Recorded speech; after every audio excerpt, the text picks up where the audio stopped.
Hey, Shalom, Shalom, Shalom. Fair use under the copyright statute of U.S. 17107 of the Copyright Statute Act. Okay, here go all the criteria. Okay, fair use. I'm not getting paid for this. Strictly for educational purposes, research, scholarship and research, teaching, news reporting. Okay, so yeah, I'm not getting paid for this. Okay, strictly for educational purposes, such as news reporting and teaching. Okay, and commentary and criticism. All right. Okay.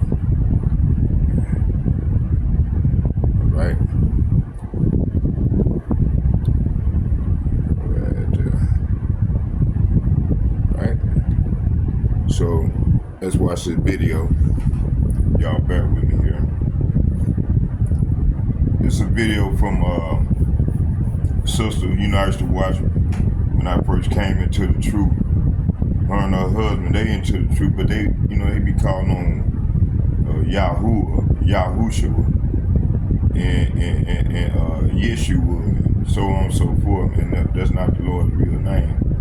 But they be doing some good videos, for women, but y'all got the real name with us, But I ain't gonna stop nobody from watching, who they want to watch. But I wanted to land back off this video from her. And I got a couple more videos. Let me see. It was something very important that I wanted to show, and it was deep.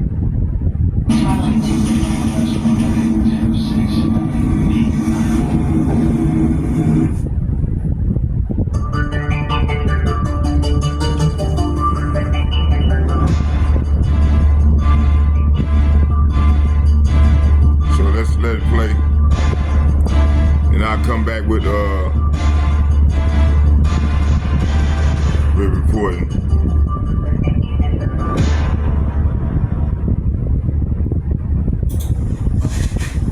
Hello everyone, welcome back to the channel. Well, I am about to drop some more major truth BOMBs because right now a lot of people are tired of the things that they see happening, the hypocrisy, the double standards, right? What these two men said has America raging right now because what they are doing is exposing America's dirty little secrets, right? Those secrets are coming out so fast you can't even keep up with it. You can't keep up with it, but it is time. Many of us already know these things, but we love the confirmation. We love when other people come out of the woodworks and start spilling the beans on the truth that's been hidden for so long. It's time. So anyway, I want you all to go ahead and share this video so that others can hear these shocking admissions coming from these two white men, right? Also, if you are new to the channel and you don't have a problem with the truth, we double dare you to subscribe. We'd very much appreciate it, but just make sure you hit the notification bell. That way you can be notified each and every time we upload or go live. So anyway, we're going to get into it. These men, like I said, they're going to spill the beans on things that many of us already know, but they're going to reiterate some things, and they're going to say some things in a different way that you may not have heard before. Take a listen at this, and of course, I will be right back. I don't want to see one more white creator clutch their pearls or tell me how they're horrified or how they want to leave the country and how you're having a mental breakdown and how it's too much to handle about what's happening in this country. I don't want to hear a goddamn thing about it. I truly don't. You got a fraction of a fraction of a fraction of an inch of what it's like to be black in this country. Feels pretty shitty, doesn't it? Yeah, it does. Do you know why we're here? It's because our demographic, primarily white men who this land was designed to benefit, didn't stand up with people of color, with our black brothers and sisters, with the Native Americans, with minorities, because it didn't affect them. That's why we're here. There is the class war, eat the rich, yes. This is about the original sin of this country.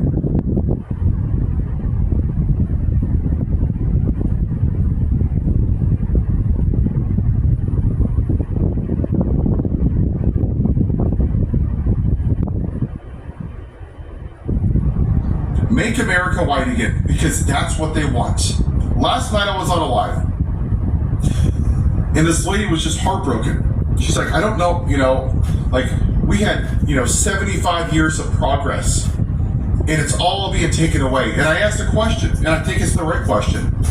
Was it progress, or was it just suppressed? I would argue the latter, because it sure feels like this racism is like a reservoir. How do this play into the 2025 and 2030 agenda with the New World Order plan? We're going to go back to the video. And it's a body of water behind a dam. And it's been dying to push out. And that's what this Klan leader is in the White House. He is that outlet for the dam. He unleashed it. It was there. Our neighbors, our friends, our family, they were always racist. He just said, hey, little Billy.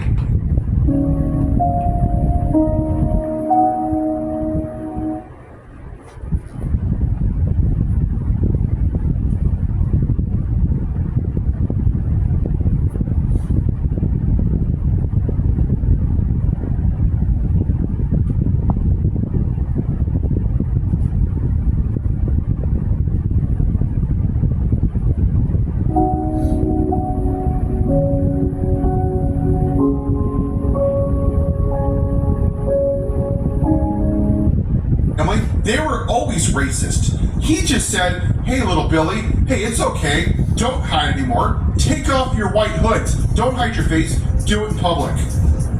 Who were they going after? The racially profiling people.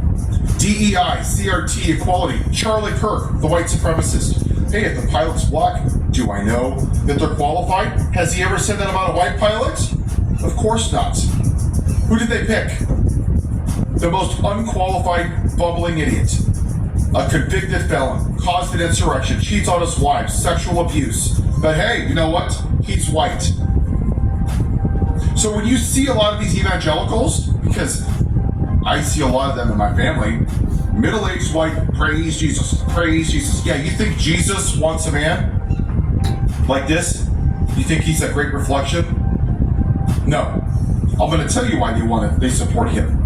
Because they view, when you hear the phrase nuclear family or traditional family values or Christian nation, when was this a Christian nation again? I'm sorry, because I haven't heard one thing. It was founded by founding fathers that owned slaves. They owned goddamn black people like cattle. Yeah, praise Jesus, right? Black people were worth 3/5 of a person. Praise Jesus. Only 21-year-old white men have rights in this country. Praise Jesus. Such a Christian nation. Every atrocity in this country and across the world has been done by a person with religion who has weaponized religion to push the white supremacy. That's it. Look at the Catholic Church. How many young men have been affected? And none of you Catholics stood up. You still go to church and give your tithes while they pay billions of dollars in civil lawsuits because it didn't affect you, so you don't give a damn. Look at the Baptist Church. Decades they covered up the mistreatment of women. It's gross. And you still went to church and praise Jesus. Look at all the pastors right now that are being arrested for doing inappropriate things with people underage. Praise Jesus, right? But then you hear Bishop Uday. Kindness, compassion, empathy. Nope, we don't want that. That's right, because you want to make America white again. You want Leave It to Beaver.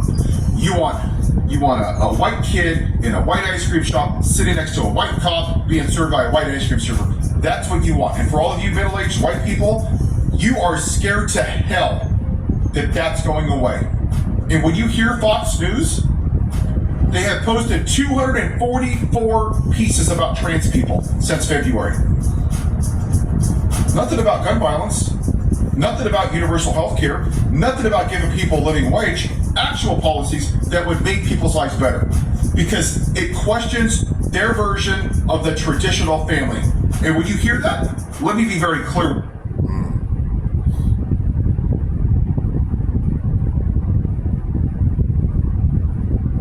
Ooh, you let me get it. Hey, we got to go. Traditional family values means? It means white America. That's what it means. Yeah, get it. They want to put the Ten Commandments in Texas. They want to put Bible in Tennessee. I'm a person of faith, and I have no right to push my religion or my faith on you. Tell it like it That's is, what Esau. free will is. See, and those white you might be a Jake, though. those white supremacists, You see? they don't want free will. You know they call Specklebird, ideology on you. Because they actually believe this is a Christian nation. Because they don't want to take 2 seconds to realize that we are a third world country. That we've never been a great nation for everybody. And that's done through indoctrination, right? You're born in American flag diapers, and you wake up every morning and you eat your freedom Wheaties, and you do the Pledge of Allegiance.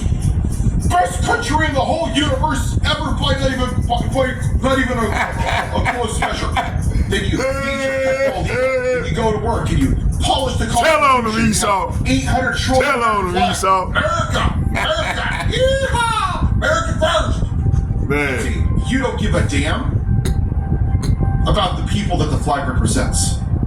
You just care that your version of what America was like to you, that you were the Truman Show, because that's what this is. Okay, hey, we're gonna stop right there halfway in it, and I'm gonna bring out some scriptures. And let me see where we stopped at. 8:21. Okay. I might do another part 2 on this lesson, maybe a 3-part lesson on this.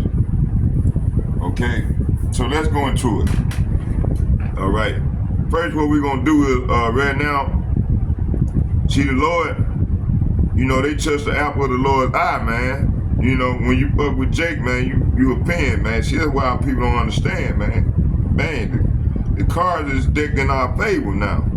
But you know, you got 2/3 of these niggas, they don't want to be free. They want to continue to be stepping fetching ass niggas, man. I don't know. They got a bad case of Stockholm syndrome. Okay. Let me see here. I'm trying to see where I can start. I got so much, man. I'm trying to see where I want to start at with this day. But we're gonna get this ball rolling,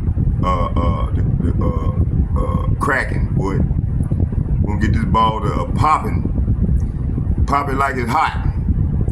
Okay, so what we saying is here is that also, if you are a new channel, this, you know, from old girl, it says, and you don't have a problem with the truth.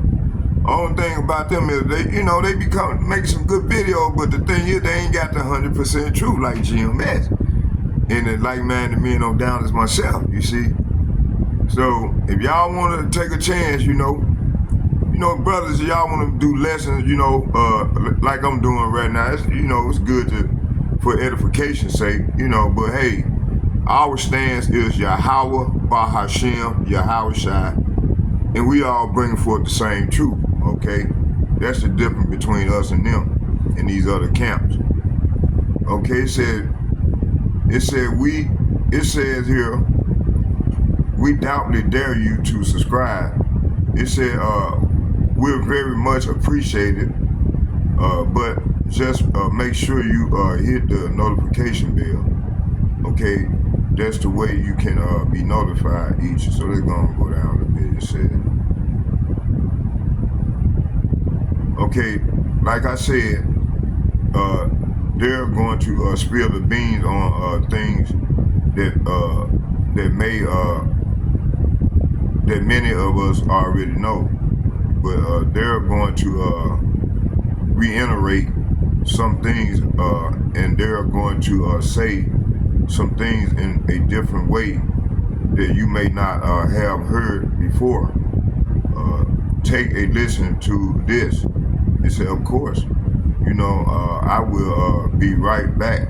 He said, I don't want you to see any more white creator clutch their pearls and tell me how they're horrified and how they want to lead the country and how you're having a mental breakdown and how it's too much to handle about what's happening in this country. I don't want to hear a goddamn thing about it. I truly don't. You got a fraction of an inch. What it's like to be black in this country feels pretty shitty, doesn't it? Yeah, it doesn't. It does. Do you know why we're here?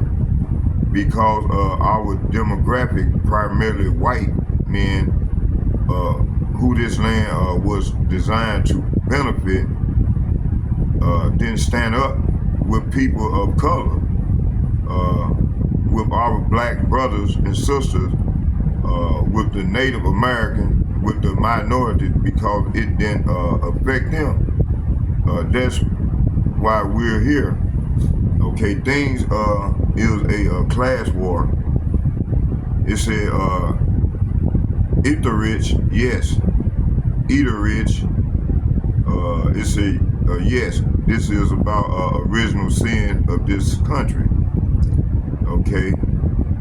So let's go right here. It says also if you're well, okay, we ain't going to that.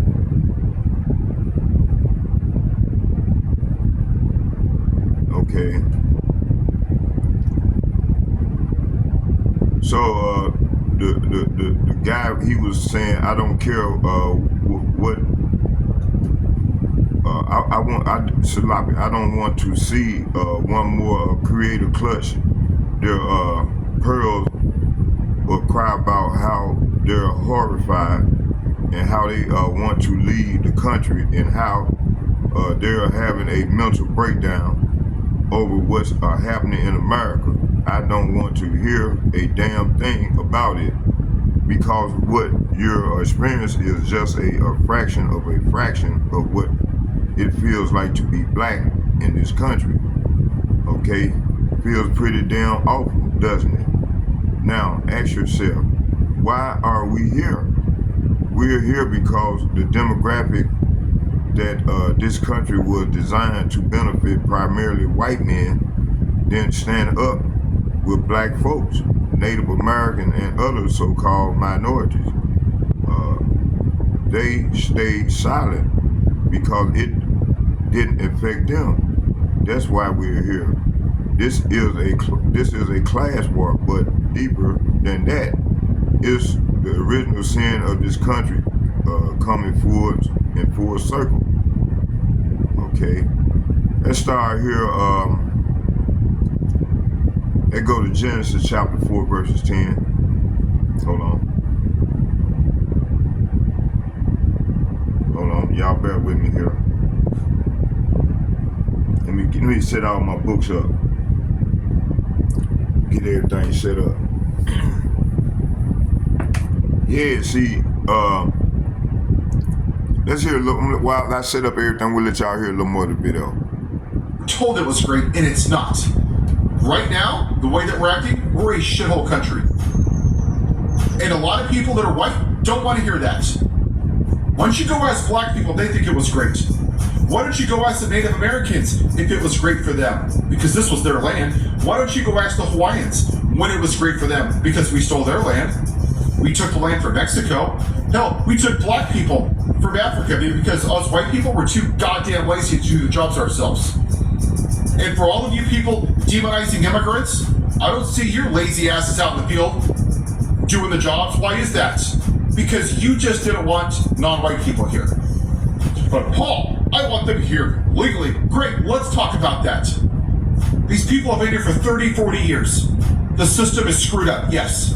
But you know what? They're not criminals. They pay their bills. They pay their taxes. They have a house. They own businesses. But you voted for a white man who's a convicted felon, who caused an insurrection, who makes fun of disabled people, who's so pitiful that he cheats on his wives, all 3 of them. 25 women he's assaulted. The guy wears orange makeup and diapers. If that's your guy, because he represents one thing, make America white again. And for a lot of you men, it's the toxic masculinity, right? You just can't admit that you've been lied to your whole life. That America has never been great for everybody. Sure, take out the bad parts. Take out Jim Crow and slavery and the unaliving of Native Americans and segregation and Black Wall Street. Sure, just take out the bad parts and just take the fraction where it's benefited white people. If we don't address this, and if people like me don't speak up like this, whether we like it or not, this is our mess. We created this. Think of it this way, and I'll leave you with this thought. I build a house, okay? This house is brand new. A black family moves into it, okay? Great, it's wonderful. At The Nine, we've designed more than just apartments. We've created spaces that flex with your life. Whether you're starting fresh, growing your family, or downsizing, our floor plans... Okay, this house is brand new. A black family moves into it, okay? Great, it's wonderful. It starts to get cracks in the walls and the ceilings, and it sags. They come in, they look at it, they find out that the foundation is broken, okay? That it wasn't poured correctly, it wasn't meant to hold the weight of that house. It was designed poorly. Is it up to the homeowner to fix that house? No. It's up to the person that built the house. Us, white men, the only demographic that has never been oppressed. The demographic that it was designed to support. Whether I like it or not, I have privilege. I don't want it, but I have it. So we have 2 options, people. We can hide behind it, clutch our pearls, and bitch and whine and say, oh my gosh, it's so bad. Oh. Or we can use it to stand up and do the right thing and to tear down the patriarchy. Because white supremacy, right now, the one good thing that came out of Harris losing was that now we're forced to address the ugliness and the darkness in this country, which is white supremacy. Which path are you going to choose? How is history going to remember you? I made the mistake of going through the radio and listening to MSNBC by accident. I don't know why, I just had it in the background. And this reporter said, "This is not who we are." Yeah, it is. It's exactly who we are as a country. Too many of us refuse to admit that's who we are because of our privilege. 14 million children go to school hungry. 36.8 million people, or 11.1% of our population, live in poverty. 1.9 million people are incarcerated, the highest number in the world. 800,000 people approximately that are homeless in this country. 40,000 plus people pass away every year from firearm violence. Women don't even have rights. They have their substance rates going up. We have a convicted felon in the White House. What do you mean that's not who we are? For 200 years, we treated people that were black less than everybody else. We said they were only worth 3/5 of a person. And the people that made those laws owned black people. Like livestock. The founding fathers that you guys worship. They couldn't vote. They couldn't drink from the water fountain. Women didn't have rights. They couldn't vote. Couldn't have credit. Couldn't have no-fault divorce until, the 80s, I think it was? Black people couldn't vote until the 60s? We put Asians in internment camp? We stole the land from the Native Americans. Some of the land we took from Mexico. Hell, we even stole the land from the Hawaiians. So, honestly, what do you mean that's not who we are? Sure. This is who we've always been. This has always been a male white patriarchy. Period. And the media and people that are online still refuse to sit it. They put their heads right up their backside and are shocked and saying, that's not who we are. So, I'm going to explain it for people in my demographic. I'm going to keep it very short and simple. Now that you feel like a percentage, a fraction of an inconvenience. Now you've actually felt a small taste, a fraction of a fraction of what it feels like to be a black person. Now you want to say, that's not who we are. Yeah, it is. But your privilege kept you from the darkness for all these years. And now it's showing up at your front door. It's who we've always been. And I'll say it again. It doesn't matter if we have the red team or the blue team in the White House or in Congress or in the Senate. Until we tear down the white patriarchy in this country and admit that America has never been great for everybody, except for my demographic, we will never be great for everybody, and we will never be equal for everybody. So don't tell me that that flag is a sign of freedom. To you, maybe. But to somebody that doesn't look like me, it was a symbol of oppression. Have a good day.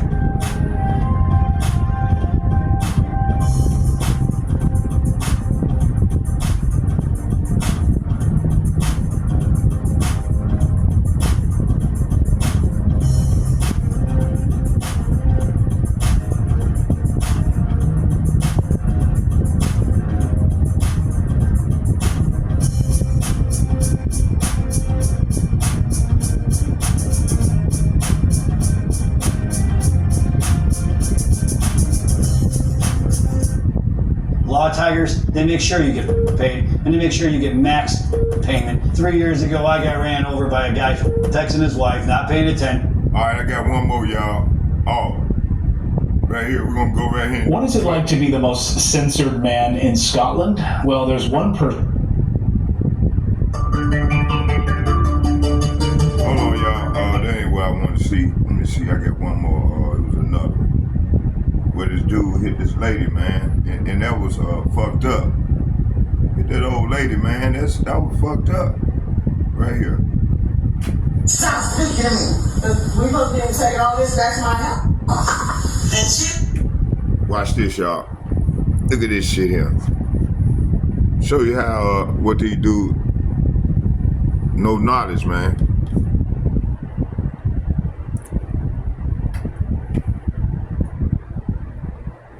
Like I said, now we in an argument. That's right, because you saw the thing that you thought. I'm gonna do you like your son did you. You keep speaking, I'm gonna tee off on you. Alright, I'm not going to I said I was gonna do it, nigga. Like your son did, nigga. He didn't do it. He didn't do it. Like I said, he didn't do it. He didn't do it. Leave me the fuck alone. Well, don't beg my phone. Don't call my phone.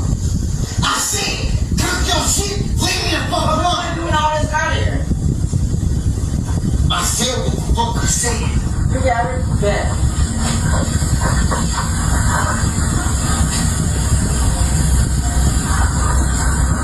Y'all never beat my body like that.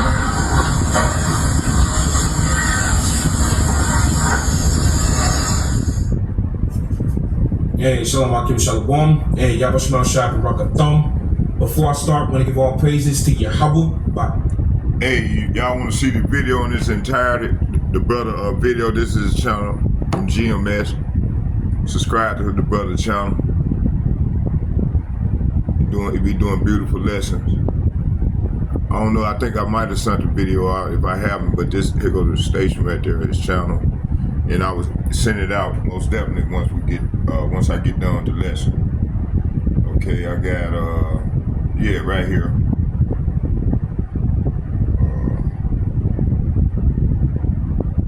So for dudes like that, we got this here for him. This was coming to him. Okay, real soon. Let's go. Let me see. Hold on. Bear with me. Right here.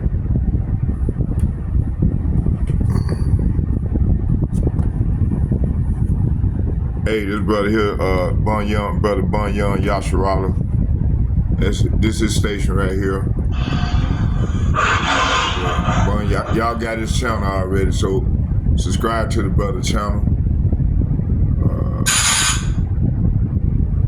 There go his channel right there. Hey everybody, this is not something I usually talk about. I don't claim I'm a prophet or anything like that, but I feel like I had a prophetic dream, and I kind of want to share that with you guys. I had a dream of war reaching the U.S.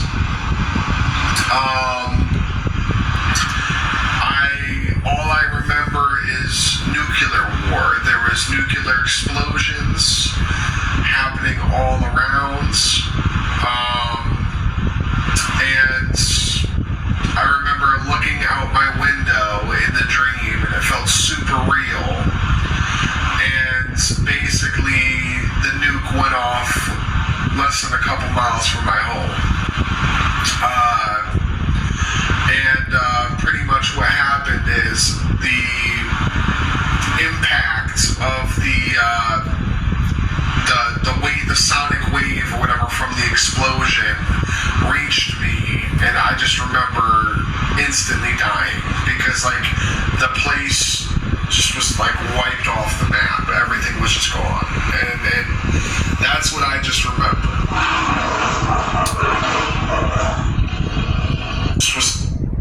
Shalom, shalom, akiyam. First and foremost, I would like to give all praise, honor, and glory to Yahawah, Bahasham, Yahawashi, Bahasham, Rakah, Kodash.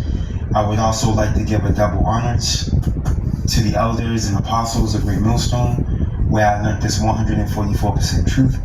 I would also like to say peace and salutations to the hopeful elect, starting with the 144,000 men of Israel, which consists of the servants, the prophets, whom have been ordained since the foundations of this earth to sing this new song, which comes in the form of this gospel, which will be preached throughout all four corners of this earth and rest upon the ears of the innumerable multitude of men, women, and children of Israel, who may be scattered throughout all four corners of this earth. Shalom, shalom, beloved Akim and Yahawah. It's just I'm back again through the spirit and power of Yahawah, Bahasham, Yahawashi. And I just want to get into a brief video, man. And I already talking to this clip from the beloved brother, hopefully elect. And yeah, man, as we get closer and closer to the return of our Lord Yahawashi, the world ignorantly calls Jesus Christ. These dreams, okay, are going to become more vivid that these people are experiencing, which ultimately these dreams, they're visions, man. All right, what this man had was a vision, and we're going to show you that. You see, we're in a time now, we're embarking on a salvation, and with salvation comes the destruction of the landmass of Mystery Babylon the Great, the daughter of Babylon, which is America, man. Yahawah Bahasham Yahawashi has a controversy with this place, man. You see, he has a score to settle with you inhabitants of the earth, beginning with you Edomites over here in Babylon the Great. Yahawah Bahasham Yahawashi has his scopeo on you, man. The eyes of the Lord are upon the sinful kingdom, man. Alright, and what kingdom is more sinful than this one? Alright, Revelation 17:5 coins this place as the abominations of the earth. It doesn't get any more wicked than this. You see? Akiyam and Akwa, hey, we in the mouth of the beast, man. But we hope and pray and we have faith that we're going to be delivered out of it, man. Alright, but believe me when I tell you, alright, this man had a vision. And guess what? Scriptures speak on this. Scriptures tell us what? That the Lord will pour his spirit out on all flesh, man. Alright? And ultimately what you people are witnessing is an incomprehensible destruction All right, that's gonna come upon Mystery Babylon the Great, aka America, for the controversy, for the bloodshed of the children of Israel you did on this land, man. All right, when you go into the book of Revelations, the 17th chapter, let me go get that real quick. Let me show you something real quick. Get it, brother. When you go to Revelation 17, matter of fact, let me get that. That's the spirit I quoted. Let's just start from verse 5. Verse 6 is the point. But let's get verse 5 and read down to the point 6. Revelation 17 and 5, and it reads, and upon her forehead was a name written, Mystery Babylon the Great. Right, and it's been a mystery regarding who this Babylon is. All right, but as time passed and prophecy, all right, came to pass, the covering cast, right, that veil being removed from off of the faces of the people, all right, and Yahawah Bahasham Yahawashi beginning to visit this earth, which she made, it's become evident, okay, that Mystery Babylon the Great will be no other place but America, man. All right, and you can go online, it'll tell you that on Google. AI will tell you that. You see, because that's the reality. There's no other nation likened unto ancient Babylon, okay, in comparison to America. You see? That's why this place is calling Mystery Babylon. Alright, hey, listen here, y'all can watch that video in its entirety. Let me go and show my list. Yeah, y'all can watch this video. Let me show y'all. Let me get the channel. Let me see.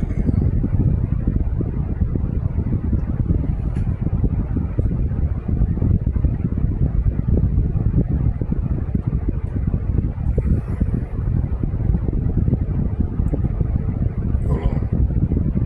Right here. Was a random attack. This married couple was murdered while out hiking with their 2 young daughters. A suspect has just been arrested. What's shocking many is the fact that he's an elementary school teacher, and cops put him in cuffs right in the middle of getting a haircut. Amber Cogliano has details. He's the accused school teacher charged with a brutal murder of 2 hikers in front of their children. 28-year-old Andrew McGann was arrested in the middle of getting a haircut. Video obtained by CNN shows him walking into the salon for a trim. Minutes later, cops arrived to arrest him. He was taken to the county jail. Police say he admitted killing the couple and was charged with 2 counts of capital murder. His hair was straight when he was arrested, but in a second mugshot, his hair looks very different. The intense manhunt began on Saturday when 2 sisters, aged 7 and 9, ran to the visitor center at the Devil's Den State Park in Arkansas and told a horrifying story. 2 children are there. Their parents were assaulted. One was possibly stabbed. State troopers found 43-year-old Clinton Brink and his wife, Kristen, stabbed to death on the popular hiking trail. Our deputies are walking down here. A police sketch was released along with a photo taken from behind of the suspect wearing a backpack. They absolutely protected those girls to the point that they cost them their lives. We're in awe of this mom and dad. McGann reportedly resigned as a teacher at this Dallas area elementary school in 2023 after complaints of inappropriate conduct with students. Lindsay Polyak's son was in his class. My son told me that Mr. McGann would tickle girls, and then I heard that he was encouraging girls to sit on his lap in the classroom. Last month, he started a new job at an elementary school in Arkansas. I'm thrilled to be part of the team as a 3rd grade teacher. I love going to concerts with friends, working out and being outdoors, he posted on Facebook. The chilling murder is raising fears about the dangers of hiking in the woods. Shane Hobel is a wilderness survival expert. This is pepper spray. I'd like to have a couple of them. This is a must in everybody's backpack. Shalom, shalom, akiyam. First and foremost, I would like to give all praise, honor, and glory to Yahawah. Look at this devil, y'all. Bahasham, Yahawashi, Bahasham, Rakash. I would also like to give the double honors to the elders and apostles of Great Millstone, where I learned this 144% truth. I would also like to say peace and salutations to the hopeful elect, starting with the 144,000 men of Israel, which consists of the servants, the prophets, whom have been ordained since the foundations of this earth to sing this new song, which comes in the form of this gospel, which would be preached throughout all four corners of this earth and rest upon the ears of the innumerable multitude of men, women, and children of Israel, who may be scattered throughout all four corners of this earth. Shalom. Shalom, shalom, beloved Akim and Akwaf. It's just Bayan back again through the spirit and power of Yahawah, Bahasham, Yahawashi. And as you can see before you, the diabolical creation, okay, that comes in the form of an Edomite. All right, we understand that these people have a history, a track record, all right, of committing all manners of atrocities, all right, destroying the planet Earth. All right, they're the lead cause behind various animals, species of animals, insects, or what have you going extinct. All right, they're the reason that the ecosystem is there's a schism, within the ecosystem. Hey, y'all can watch that video too as well on your own in its entirety. Let me see here. I want to find some words I can just let it play while I bring out the lesson. Let me find something.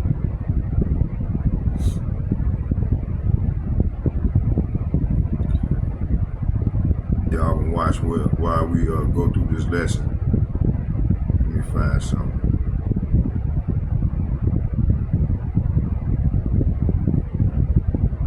Are you looking to? Okay. We're just going to this. We'll just let that play. All right. Now just come on back with the lesson. All right. There we go.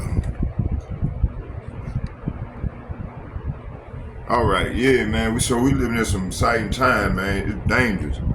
Some exciting and dangerous times, man. Let me see. I don't know where I want to start it. We'll find somewhere. Okay, let me see here.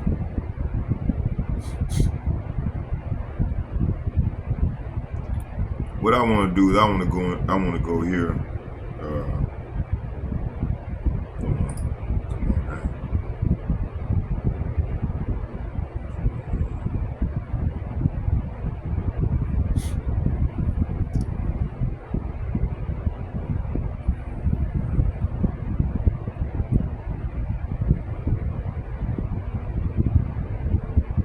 So I'm just gonna say all the same clips is, pretty much the plague, man, that's going on in 2nd Ezra chapter 15 verses 5.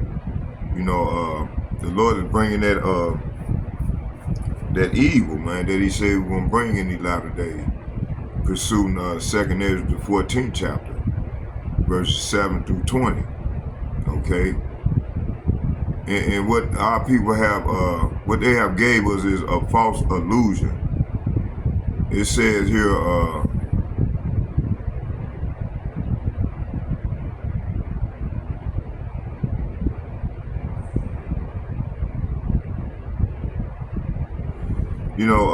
right here it says 75 years of progress. And they were tripping off 75 years of progress.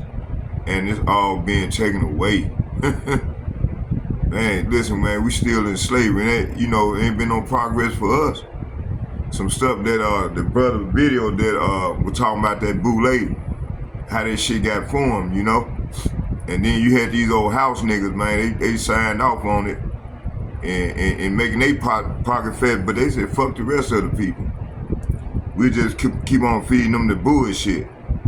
So you Negro, Latinos, and Native Americans are learning the hard way, And as the elder apostles and the bishops and the like-minded men on down myself been saying,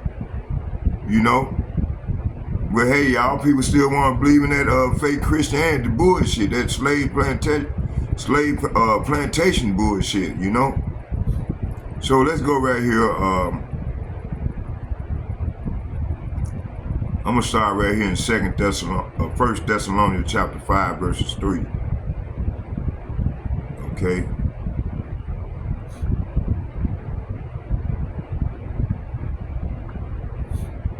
And it reads, it said, for when,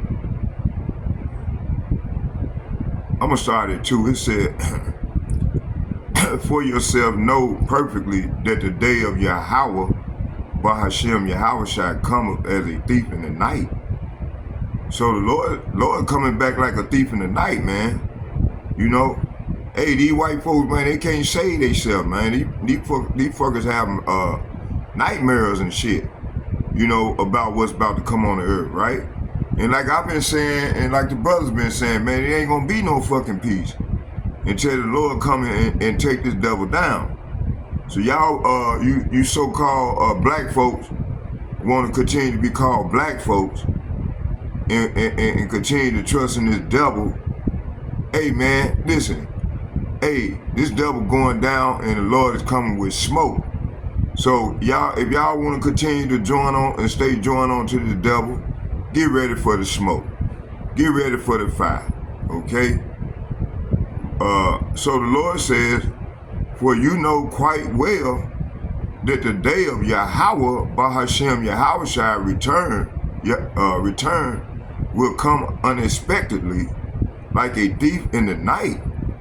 Verse 3, for when they shall say peace and safety, is this not what they screaming?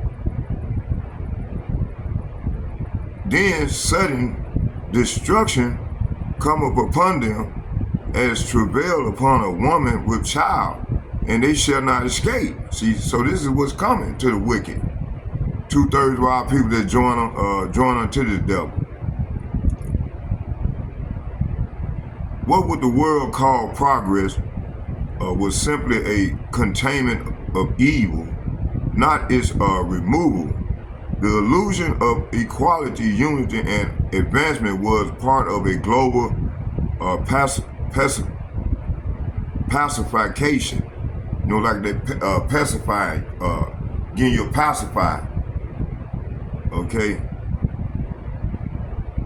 Pacification strategy, keeping people from truly rising by distracting them with entertainment, policies, and economic traps. Student loans, fake education, fake jobs. So the reservoir of hatred and the role of the political puppets. So the wicked walk on every side when violent men are exalted. See, let's go to Psalm chapter 12.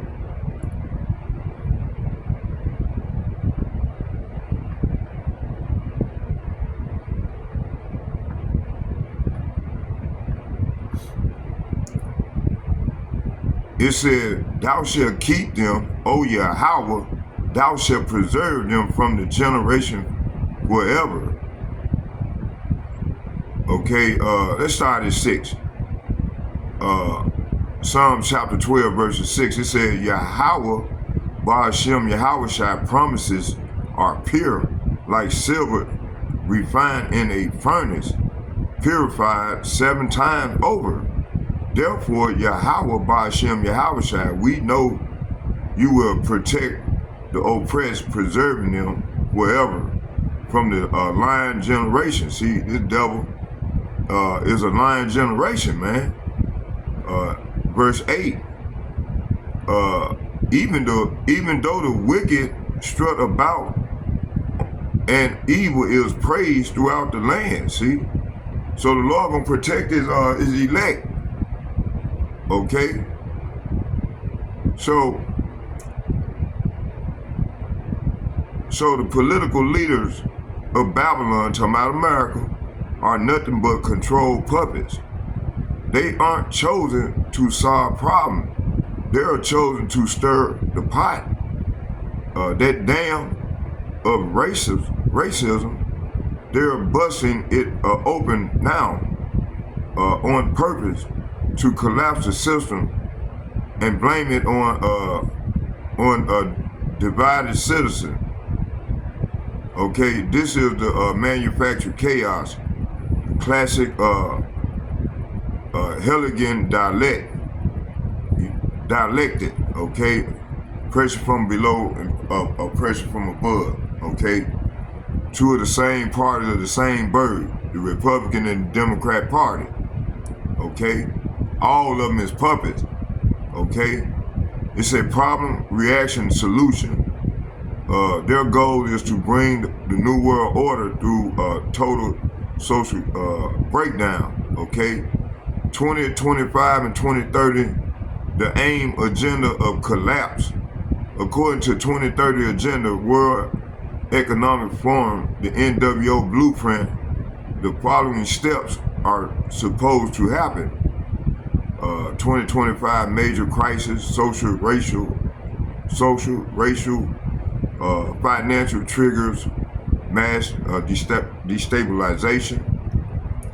2026 to 2028, increased surveillance and digital ID rollouts, engineer civil unrest. Okay, 2029 to 2030, global governance, enforcement, new morality laws merging, AI with humanity depopulation agendas.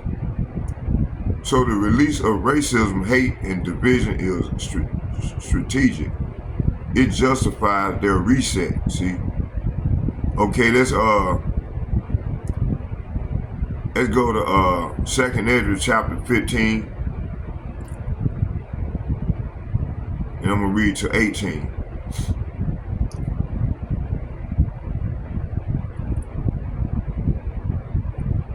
I'm gonna start at 14. It said, woe to the world and them that dwell therein. For the sword and their destruction draweth nigh, and one people shall stand up and fight against another, and swords in their hands. So you're going to have, this sword is talking about the modern day gun, but a sword in its perfection is going to be them ICBM missiles that's going to rain, going to drop them 200 million warheads on this place, and going to make this place become a lake of fire, pursuing Revelation 9, okay? It said, for there shall be sedition among men, invading one another, and they shall not regard their king nor prince, and the course of their action shall stand in their power, okay? A man shall desire to go into a city and shall not be able. That's right, because they're going to have checkpoints everywhere from the civil unrest. It said, verse 18, it said, for because of their pride, the city shall be troubled, and people and houses shall be destroyed, and men shall be afraid. Okay, so this is what's coming on the earth. Okay, so this chapter is playing out now. Ethnic tensions, civil war on the horizon. Class division are being stoked by our leaders for a purpose. Let's get Revelation chapter 13. Then we're going to go back to 2nd Ezra.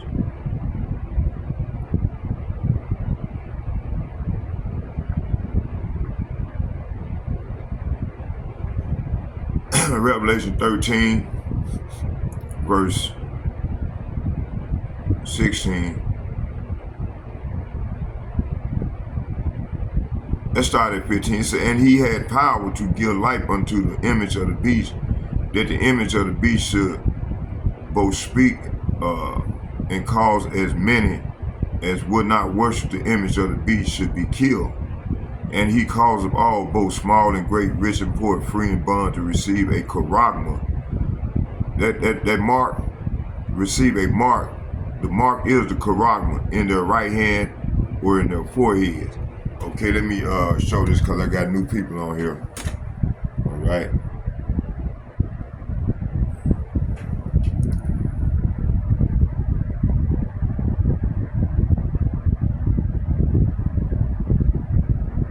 Oh.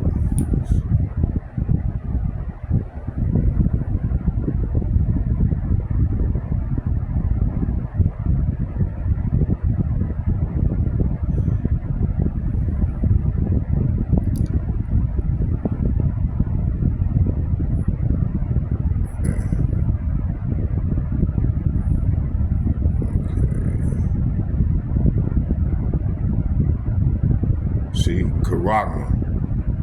There you go. It's Karagma right here.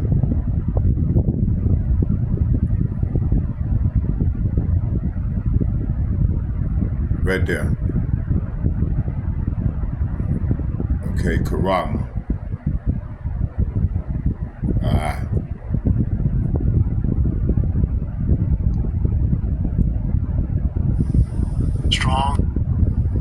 Strong's G 5480. Kharagba.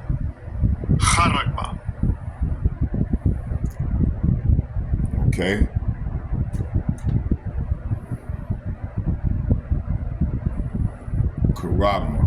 Karagma. Etymology from the same G5482. A stamp, an imprinted mark, a mark stamped on the forehead or right hand as the badge of the follower of the Antichrist. Hey, you got many Antichrists, okay? The Antichrist is talking about this system, this beast system, okay? They oppose anything that's of Yahawashi, Yahawah, okay? It says B, mark brand upon horses, okay? Things carved, sculpture, or graven works. Adulterous image. See, you're talking about that chip. Okay, mark, graven, okay? Now, let's go to G5482.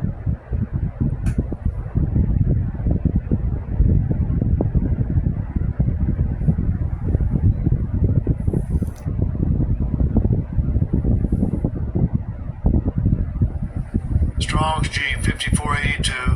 Kharaks. Okay, so sharpen to print. Sharpen to the point, to a point akin.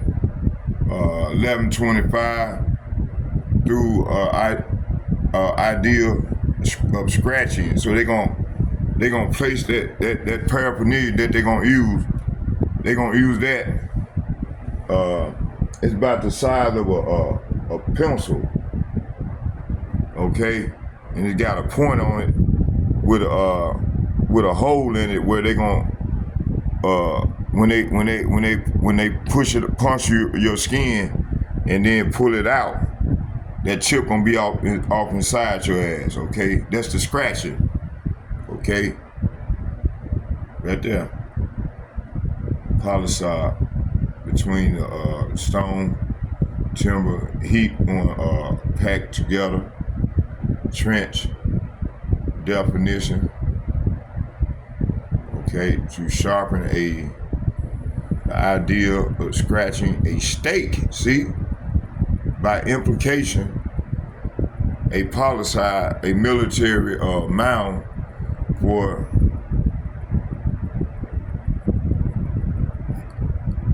circumvallation in a siege trench. So they're gonna put that, they're gonna plant that on you and you're gonna be a slave, okay? All right, so let's go back. Okay, let's get back to the video. To the scripture.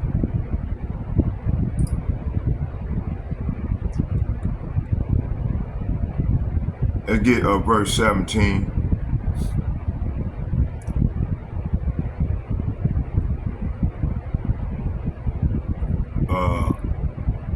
Revelation chapter 13, verse 17, it said, and no man might buy or sell save he that had the mark or the name of the beast and the number of his name. Verse 18 said, here is the wisdom. Let him that have understanding count the number of the beast, for it is the number of a man, and his number is 666. Okay? So you've been warned. So ain't no excuse now. Okay? Ain't no excuse. Y'all been warned. Alright? Let's keep going.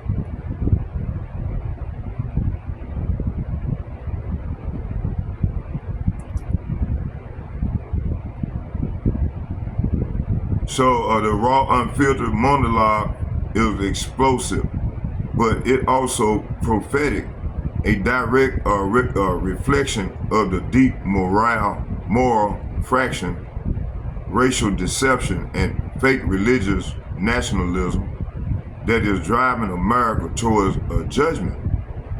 This is more than a rant; it's a revelation, and it fits perfectly.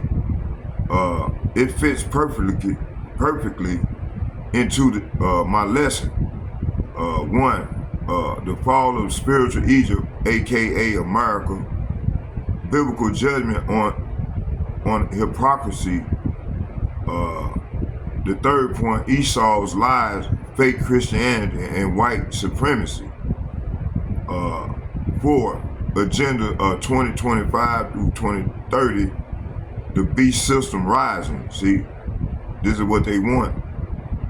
Okay, so we telling the devil, take off your hood, you devil, your hoods. So racism was never gone. Hey, little Billy, it's okay. Don't hide anymore. Take off your white hoods. Do it in public. So this is what this their way of taking off their white hood. You know, just showing this out a racism. It's okay. It's okay to be racist. Okay, our Lord was racist too. How about that? Okay, this is symbolic to the of a system removing illusion of racial progress. Esau is no longer hiding. The spirit of white supremacy, once quiet, is now emboldened and public. Okay, let's get Ecclesiasticus. So yeah, these devils, man, they very emboldened, you know, right now. And now these devils, they been ready to try to come down on Jake like a flood. But you still got our people out here trying to save these devils, man. I don't understand these people, man. Much as we show them, man, they get wickeder as we go. Okay? Let's go to Ecclesiasticus chapter 10, 12 verses 10. It said, never trust thy enemy, for like as iron rusteth, so is his wickedness. Verse 11. It said that he humbled himself to go crouching, yet take good heed and beware of him, see?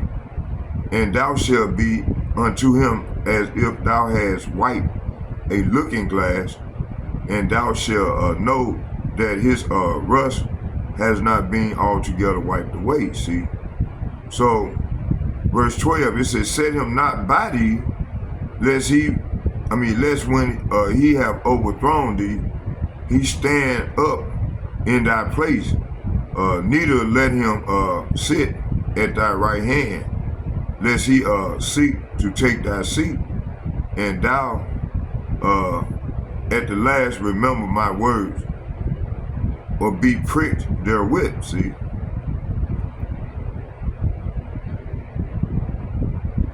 Obadiah chapter 1.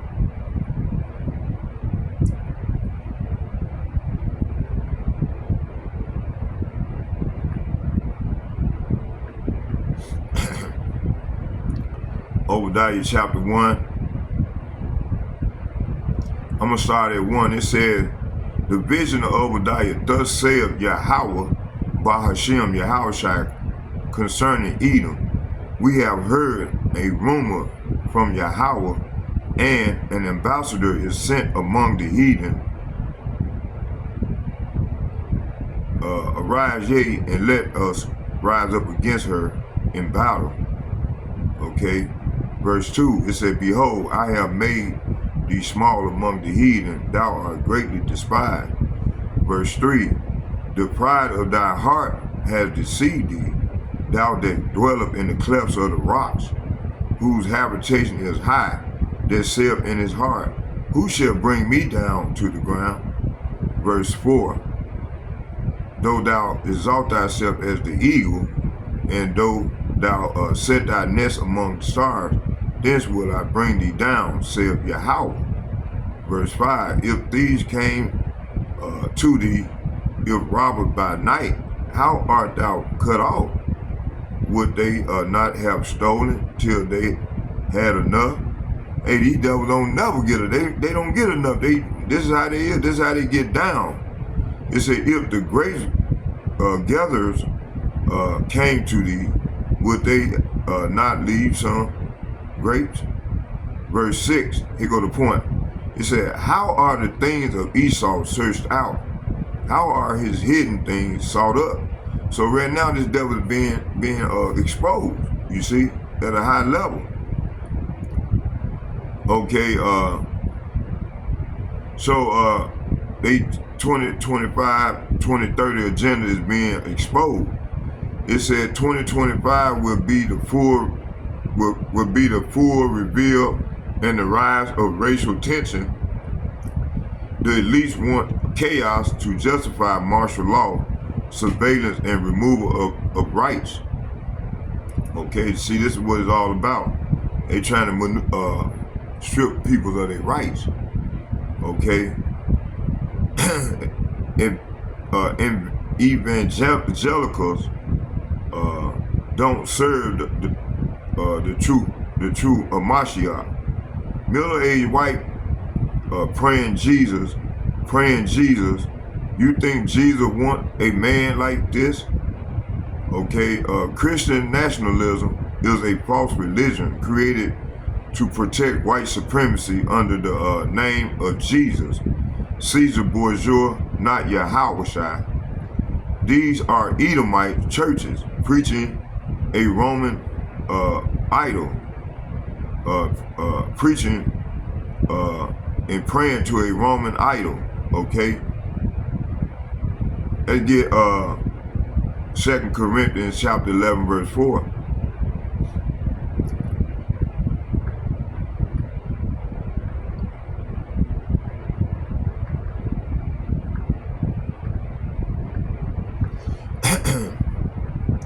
It said, for if he that cometh preacheth and another Yahawashi, another Jesus, but here it got Jesus, but we know the Lord's name ain't Jesus, it's Yahawashi, whom we have not preached, or if ye receive another spirit, which ye have not received, or another gospel, which ye have not accepted, ye might well bear with him.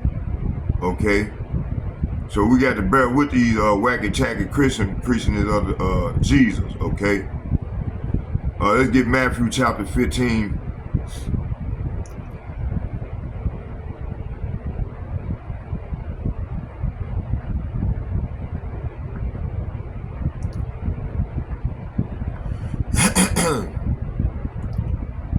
Matthew chapter 15 verses 8, it said, this people draw nigh unto me with their mouth and honor me with their lips, but their hearts say what? But their hearts is far from me. So the Lord said, hey man, y'all come to him with that lip service, but in y'all hearts y'all are far from him. Okay, verse 9, but in vain they do worship me. So the Lord said, in vain do y'all worship him, teaching for doctrines. Say what? Teaching for doctrines, the commandments of men. See, So they teaching doctrines and philosophies of man, see? So the Lord ain't with that shit, man. So churches are being weaponized to enforce global obedience under the New World religion pursuing. Let's get Revelation chapter 13. Revelation chapter 13.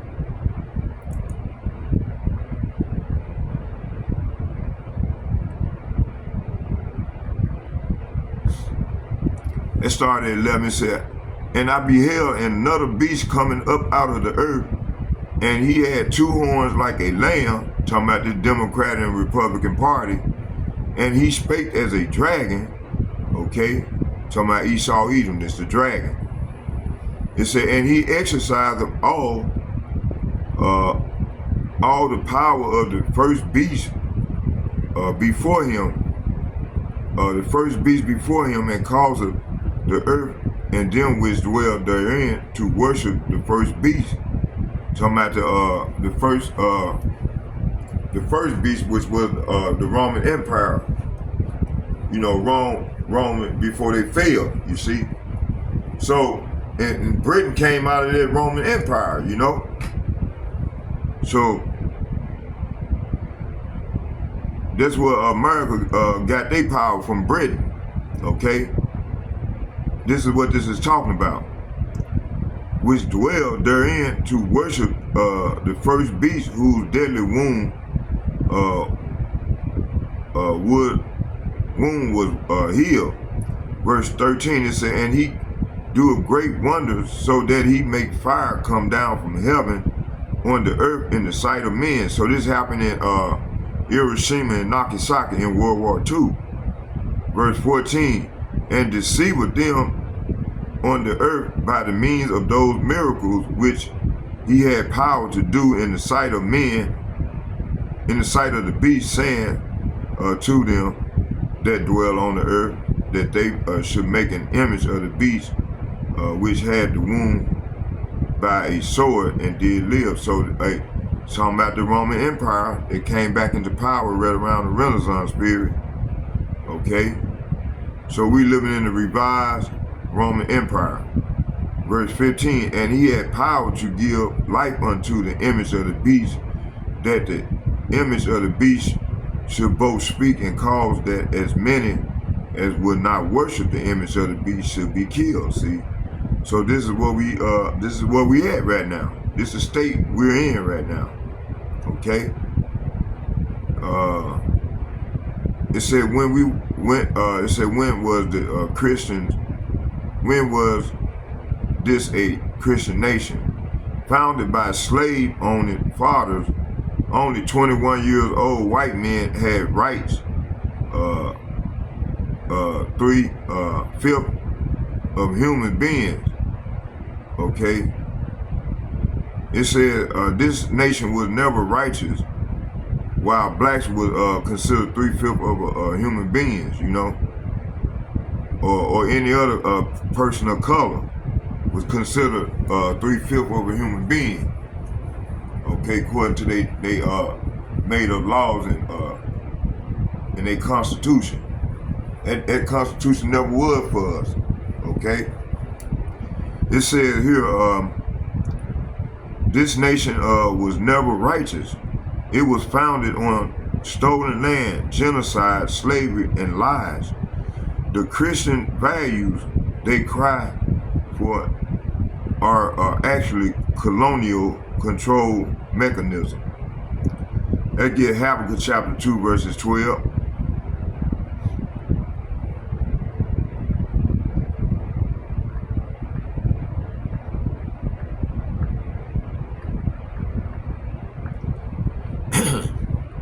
It said, woe to him that buildeth a town with blood and establish a city by iniquity.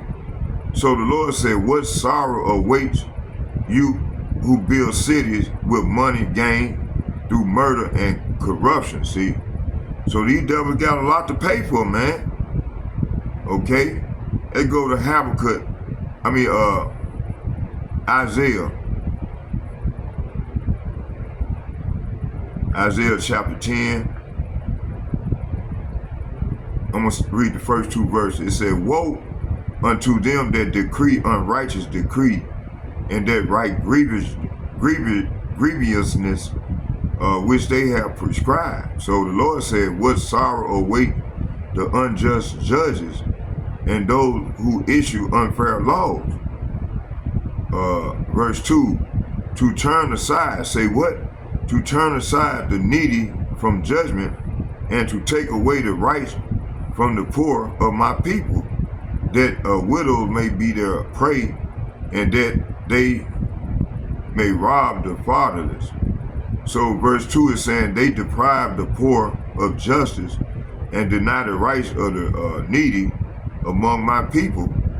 They prey on widows and take advantage of orphans. Do these people not do these things? You see? So they invoke traditional values as a cover for population control, forced obedience, and suppression of dissent. Okay? Religion as a weapon. So they use religion as a weapon. Okay, they give you dogma and religion. Okay, they created, in which they created. Okay? And all that stem from the Catholic Church. Okay? And the Baptist Church and all the other denominations of the Jehovah's Witness, all of them is a product of the Catholic Church. Okay? So the Catholic Church, Baptist Church, pastor arrested for abusing kids, but still praise Jesus, see?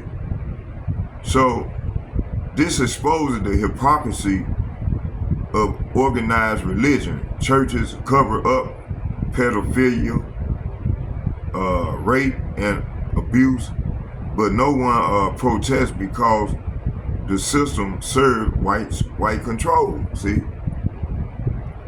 That go to Jeremiah.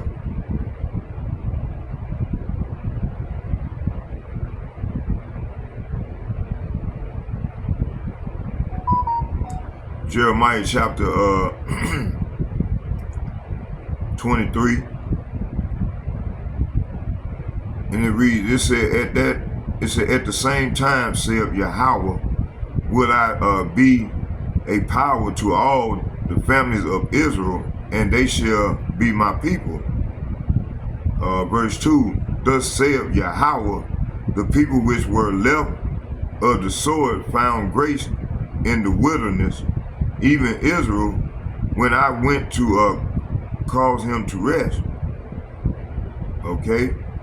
This is what's coming. So in that day, said the Lord, I will be the power of all the family of Israel, and they will be my people. So this Lord Yahawashi talking. It said, this is what Yahawah Bahasham Yahawashi says. Those who survive the coming destruction, say what? Those who survive the coming destruction will find blessing even in the barren land. For I will give rest to the people of Israel. So that's when we're going to finally get that rest that we so desperately need. Okay? Let's get Revelation chapter 17. Revelation chapter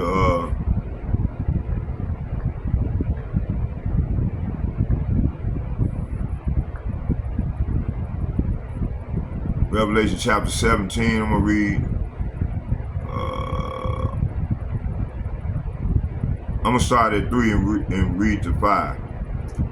It says, so he carried me away in the spirit into the wilderness, and I saw a woman sit upon a scarlet colored beast. Talking about this whore, full of the name of blasphemy, having 7 heads, okay, and 10 horns, okay.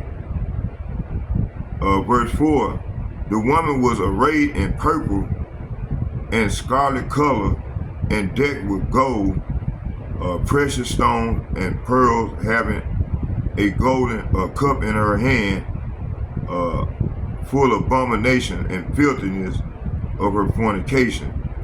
Verse 5, and upon her forehead was the name written, Mystery Babylon, the Great, the mother of harlots and abomination of the earth. See,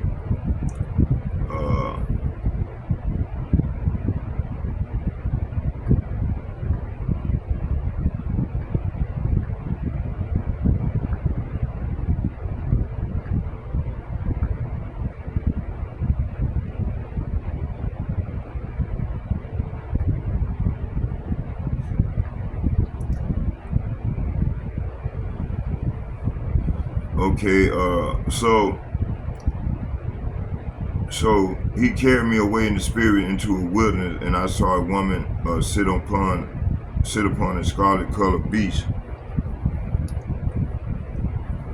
full of names of blasphemy, having 7 heads and 10 horns. So the woman represents the whore of Babylon, a spiritual system of false religion, government, and commerce. Scarlet beast represent the political military system, especially NATO and the EU. And hey, they gonna turn on this hoe. Okay, Esau's power base.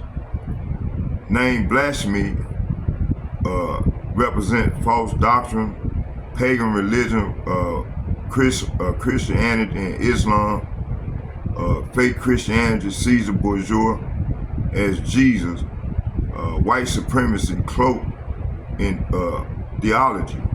Okay, 7 head represent 7 major empires: Greece, Rome, Spain, France, Germany, Britain, America. See, the 10 horns represent the 10 political kingdoms or powers that make up the revived Roman Empire, modern Europe, powers and allies. Verse 4, it says, and the woman was arrayed in purple and scarlet colors and decked with gold and precious stone and pearls, having a golden cup in her hand, full of abomination and filthiness and her fornication. So purple and scarlet represent royalty and power, outward appearance of majesty, but wicked inside. Okay, decked with gold. So this decked with gold represent she looks righteous and blessed Christian nation, wealth, prosperity, stolen prosperity. Okay, but she's full of spiritual filth. Okay, golden cup full of abomination represent her doctrines: fake white man Jesus, Christianity used for slavery, LGBT acceptance in churches, Islam, prosperity gospel, Catholic pedophilia, worship of government and flag. So this is spiritual fornication, worshiping other gods and bowing down to Esau Edom's beast system instead of Yahawah. See, verse 5, it said, and upon her forehead was the name written, Mystery Babylon, the Great, the mother of harlots and abomination of the earth. So mystery represent hidden identities. Talking about us, they hid our identity from us. You Negroes, you Latinos, and you Native Americans. People don't realize who she really is. See, 2/3 of our people don't, and the heathen don't realize who this hoe is. You know, only the hopefully elect, men, women, and children, and some of the so-called Christian, they getting there, but they still straggling. Okay, Babylon the Great, and all they don't learn, they learned it from the Hebrew Israelites, and mainly GMS. It said Babylon the Great equals America and her spiritual system, modern day Rome, Egypt, Sodom, and Babylon.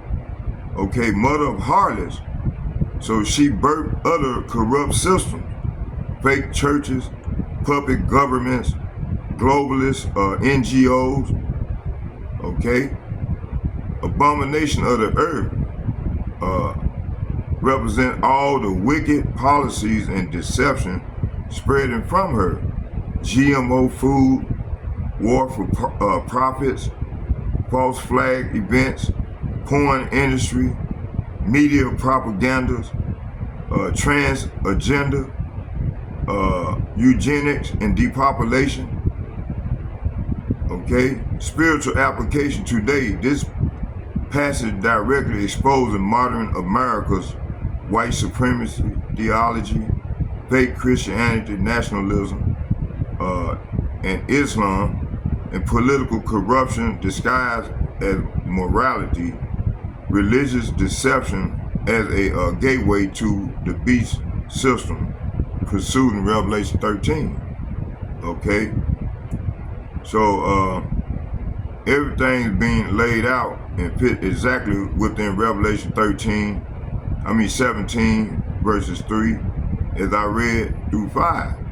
The so-called Christian nation is actually the mother of abomination, aka America, using her golden cup, religion, patriotism, and tradition to audience and blind the masses, see? All right? So Mystery Babylon equals America, Scarlet Beast, NATO, and EU. The woman represent the religious deception with cross precept, Isaiah 47, Jeremiah 50 and 51, and Revelation 18, okay? Which I'm gonna go into all these. So let's go here. Okay. You got all that. Beautiful. So now let's go here. Beautiful. I got all that.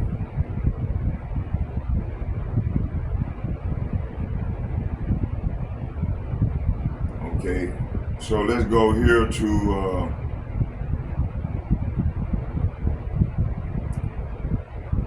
so I got I want to go into this right here. Let's go here. So what we seeing is, man, a lot of people crashing out right now because they can't handle this truth, and a lot of people the Lord ain't dealing with. Just outright ain't dealing with these people, man. Okay.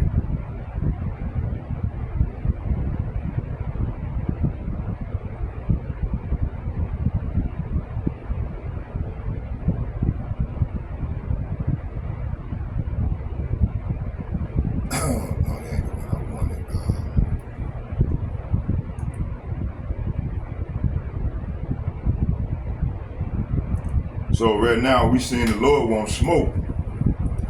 So the Lord won't smoke right now. You see? Let me try. I'm trying to think what verse I can get to describe that. So Yahawah, Bahasham, Yahawashi won't smoke. Okay? This is symbolic saying that the Most High is ready for judgment. Okay? Warfare and righteous vengeance against the wicked. See?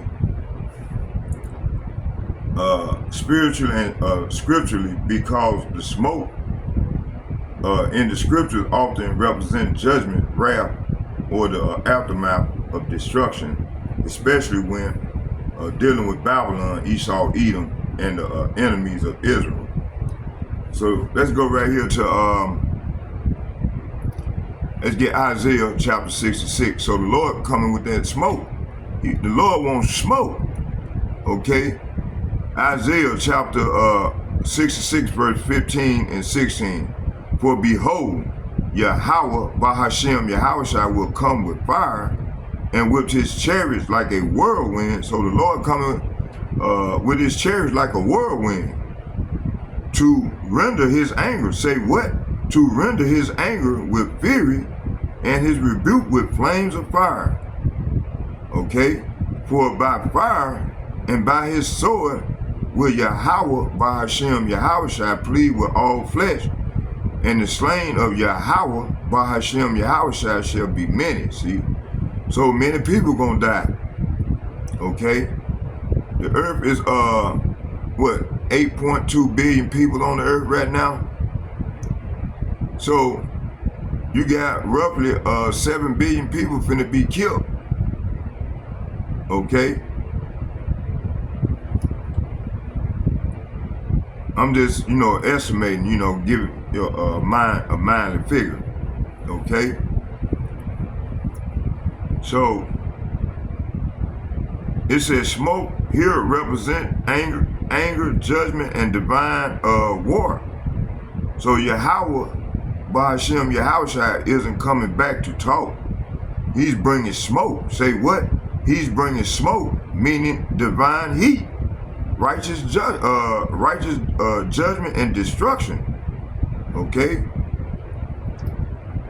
The Messiah wants smoke too. Let's get Revelation chapter 19.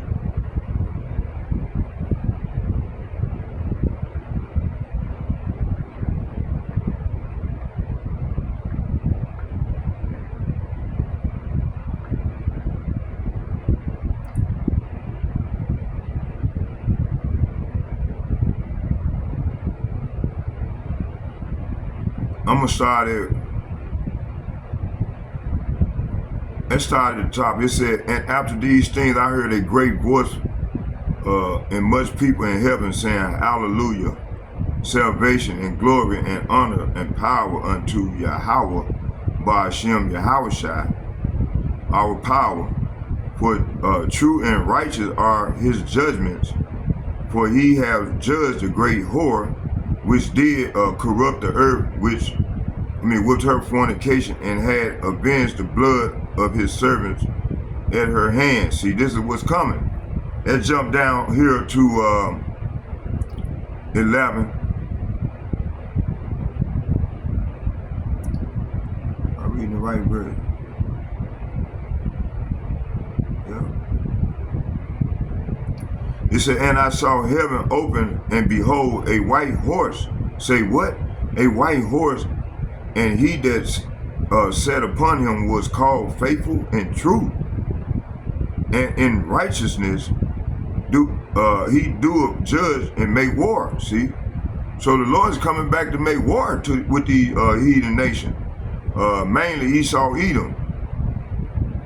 Verse 12, it said, his eyes were as a flame of fire, and on his head were many crowns, and he had a name written that no man knew but he himself. Verse 13, and he was clothed with a vesture dipped in blood, and his name is called the Word of Power, the Word of Yahawah, Bahasham, Yahawashi, and G430, where everybody even called Jesus Christ.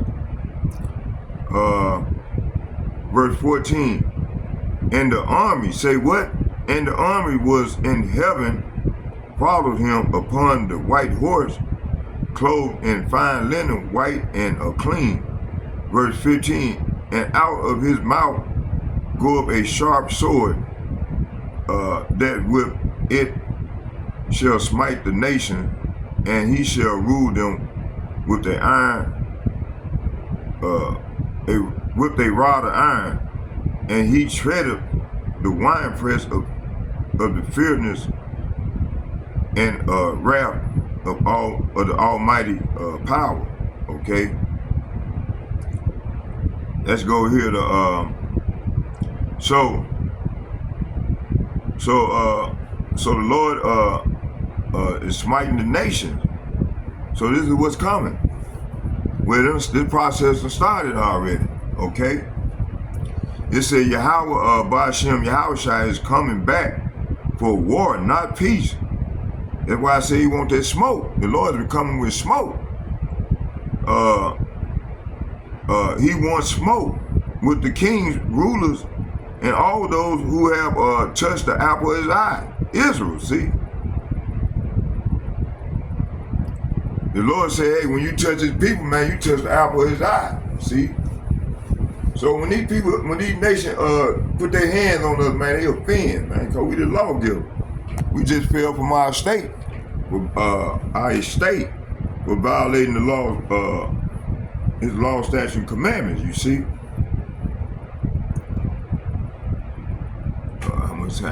Okay, let's keep going.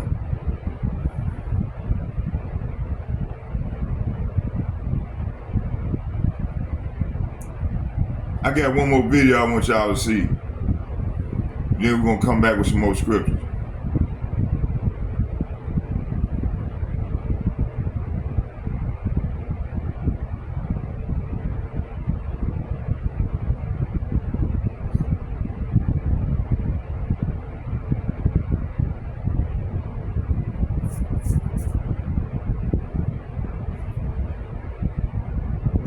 That knows the answer to that. His name is Neil Oliver, archaeologist, historian, one of the true amazing truth tellers in Scotland, someone who has been censored more than just about anyone else. And I think when you look at the United Kingdom overall, it really is the epicenter for the censorship industrial complex. And I'm lucky enough to be sitting here today with the great Neil Oliver, really a truth teller in Scotland. Great to see you, Neil. It's lovely to have you here, Clayton, not least because any conversations we've had in the past are remote, right, down the line, and I cherish the opportunities like this one to actually be in the same room, to have you here, because it does make all the difference. Sure. No matter how wonderful the technology is in enabling us to interact across the thousands of miles, it's lovely to be face to face with someone and get a real sense of what another human being is all about. Well, it's been amazing to get to know you over the past few years, and I think you've had maybe a similar journey to one that I've had, an awakening, if you will. But it's come at a great expense, hasn't it, this awakening? Well, yes it has. I'm definitely perceived altogether differently now than I would have. Let's talk about Ukraine, and let's talk about the new army and the recruitment efforts that are unfolding in Ukraine. So if you need any more proof that Ukraine's army is collapsing, look no further than Zelensky's latest order allowing grandfathers to fight in the army. Men over 60 can now join the Ukrainian army. Previously, they were ineligible for military service, but new legislation signed by President Zelensky this week amends that law to allow citizens 60 years and older to enlist under contract during martial law. Look at this. This is what it would look like here. Right, we should make it clear this is not actual footage. This is what the Ukrainian army, in theory, now allows. Yeah, so you want to tell us about the amended law? Do you think that this is a sign of a collapsing society when they have so little respect for their elderly that they are willing to let a 65-year-old man who's worked his whole life strap up like this with no training and go into military service? Like, clearly, you don't respect your elders if you think that this is acceptable. Even if Grandpa wants to, you should have respect as a society. Man, this place is done, man. Theirs is done. It's done, man. And all people realize it is the Lord's people, man. The 2/3, man, they can't receive this truth, man. They too busy kissing this devil ass, man. Sucking up to this devil, man. They don't want to be free. They're gonna have to learn the hard way. That's death by pain, man. Okay? Let me see. What was it? Yeah, they're gonna have to learn the hard way. Let me see. What was it?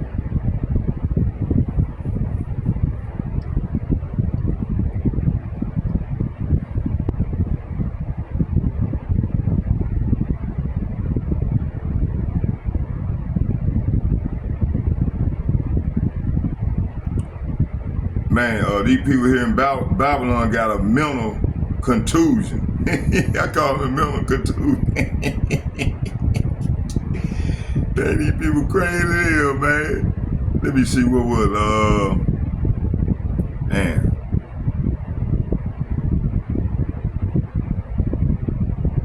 That ain't the one I wanted.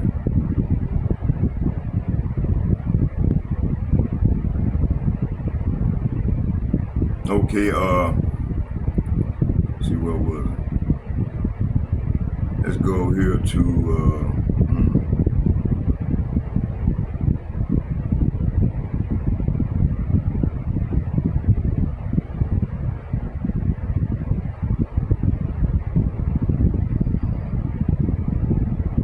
So right now, what we seeing is hold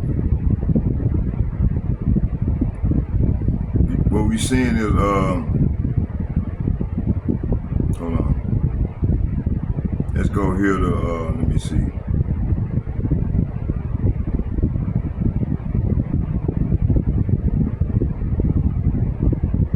Yeah, let's start at the top real quick here.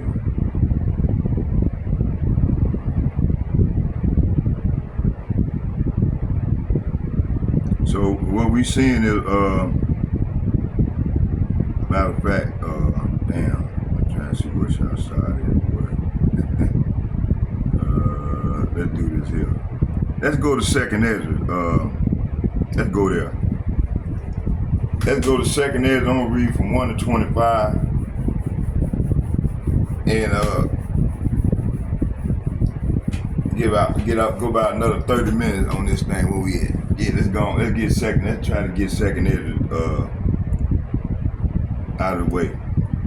So Second Ezra is playing out right now, man, right before our very eyes. Okay, let's start right here. Second Ezra chapter 15 verses 1. It said, "Behold, speak thou in the ears of my people the words of prophecy which I will put in thy mouth, saith Yahawah, Bahasham, Yahawashi." Okay, so the Lord is saying right here, like he was speaking to Ezra, he's speaking to the prophets of today's time. Okay, starting with the elder apostles and bishops and the like-minded men on down to myself, told us to get off our ass and go out and warn his people. But you know, the elder apostles have been doing this thing for over 40 years.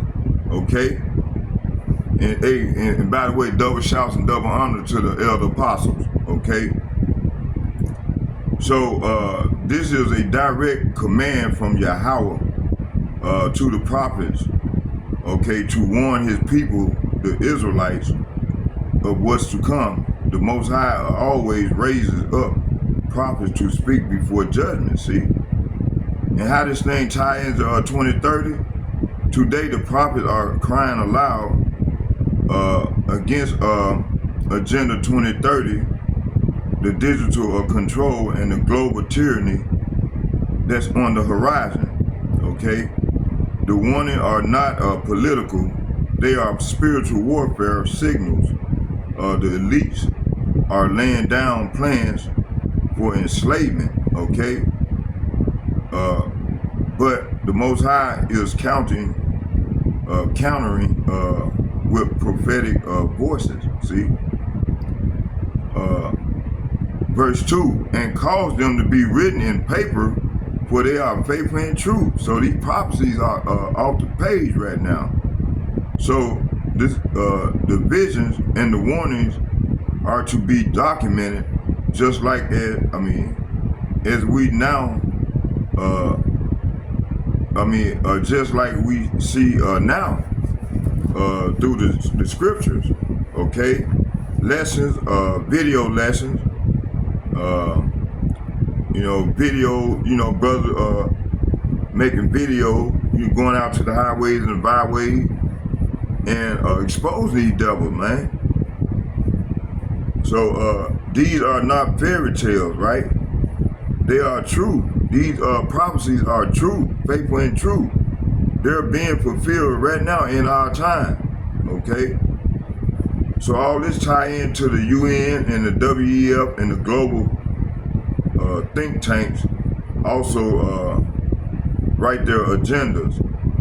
Okay, the Lord told us write their agendas and go out and link it up to the Bible and prophesy against that shit. Okay, just like we see now through scripture, lessons, videos, and exposing these devils. These are not fairy tales. They are true. And they're being fulfilled in real time. Okay, the UN, WEF, the global think tanks also write their agendas, but they are wicked.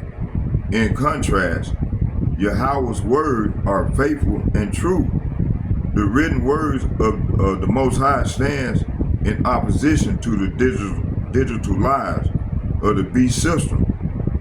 Second Ezra chapter 15, verses 3. Fear not the imagination against thee, and let not the incredulity of them trouble thee that speak against thee. So there will be mockery, disbelief, and resistance, especially from our own people. The prophets will be slandered, labeled as conspiracy theorists, or worse, okay? So this verse here speaks to the censorship, cancel culture, and the suppression of truth in this age of AI monitoring and digital persecution. The truth is being labeled as hate speech, okay? And now they trying to, and some of their vocab alone to my hate crime. They trying to get these people to make it a hate crime. I don't know if they passed it into law yet, but that shit is down the pipeline. As hate and prophecy is called misinformation, things like that, you know. Second Ezra chapter 15, verses 4. For all the unfaithful shall die in their unfaithfulness, okay?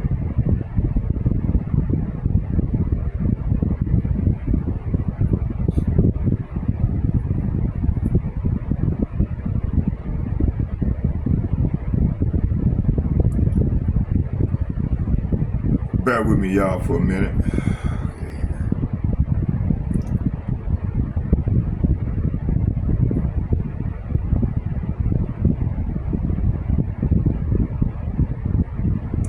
It said, for all the unfaithful shall die in their unfaithfulness. Behold, saith Yahawah Bahasham, Yahawashi, I will bring evil, so that evil is plagues upon the world, the sword, famine, death, and destruction. Why, Lord? For wickedness have exceedingly polluted the whole earth, and their hurtful works are fulfilled. See? So, verse 4 is saying, all the unfaithful shall die in their unfaithfulness. So those who ignore or reject the truth will be destroyed. Say what? Those who ignore, talking about the Negroes, Latinos, and Native Americans, along these speckled birds. Speckled birds are the people that look like the other nation, but they actual Israelites that reject this word that's coming out of the mouth of the prophets, starting with the elder apostles and bishops and like-minded men on down to myself. If you reject this truth from the men, hey, your ass gonna be destroyed, man. Okay? It said the unfaithful, matter of fact, it said those who ignore and reject this truth will be destroyed, and no one will be spared based on feelings or titles. Judgment is coming, see? It said the unfaithful trust in science, media, politicians, and technology rather than the Most High. They're lining up to merge with beasts, with this beast system. So remember back in the day, they thought we were marketing, they thought we were joking, man, when we said these devils trying to make us cyborgs, man. And this is their final goal. This is their ultimate goal. Okay? It said they're lining up to merge with the beast system. Those who refuse to repent will be destroyed via plagues, famine, war, and judgment. See? Verse 5, it said, behold, saith Yahawah Bahasham, Yahawashi, I will bring plagues upon the world, the sword, famine, death, and destruction. Why, Lord? For the end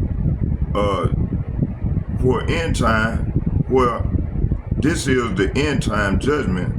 The Most High is sending the sword. Okay, the sword is the modern day gun, but in its perfection is them ICBM missiles.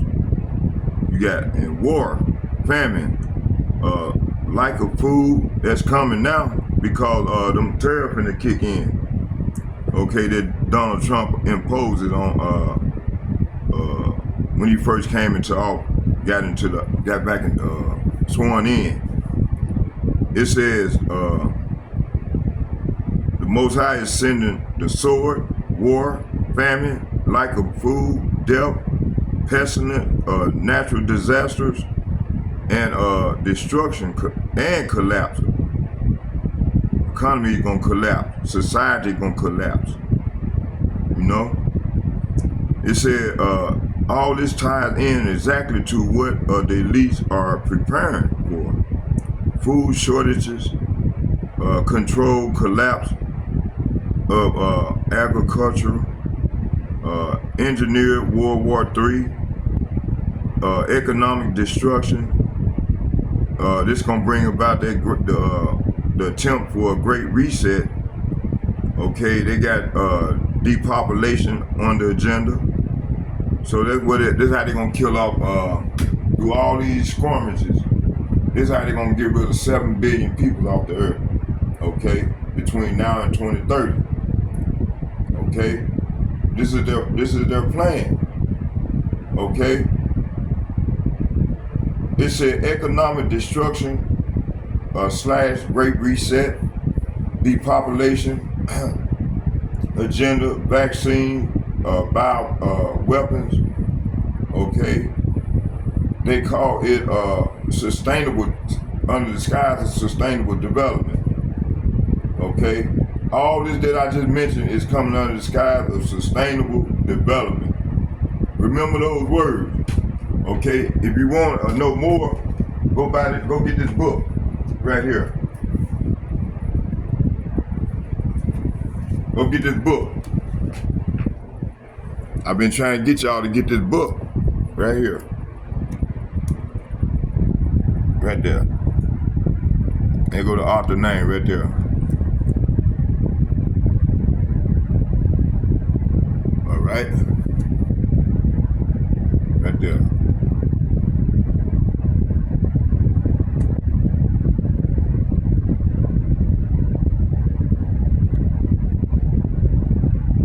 There you go. So ain't no excuse. Okay, let me read a couple more scripts and then we're gonna go back to the video.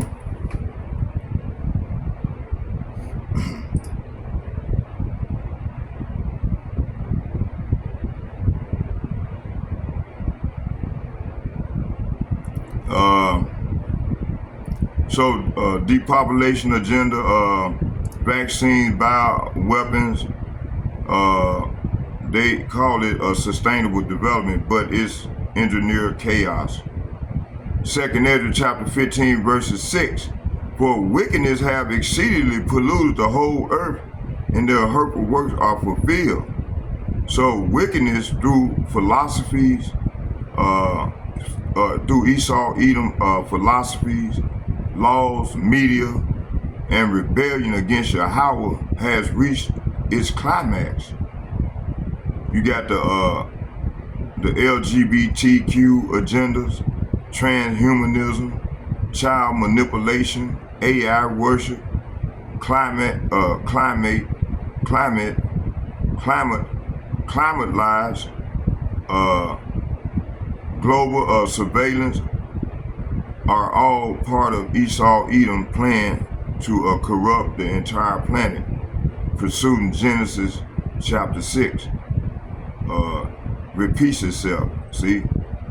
So I encourage y'all to read the whole chapter of Genesis, chapter 6, regarding this subject that I just mentioned. It said their hurtful works, etc., cloning, lab food, geoengineering are fulfilled, see?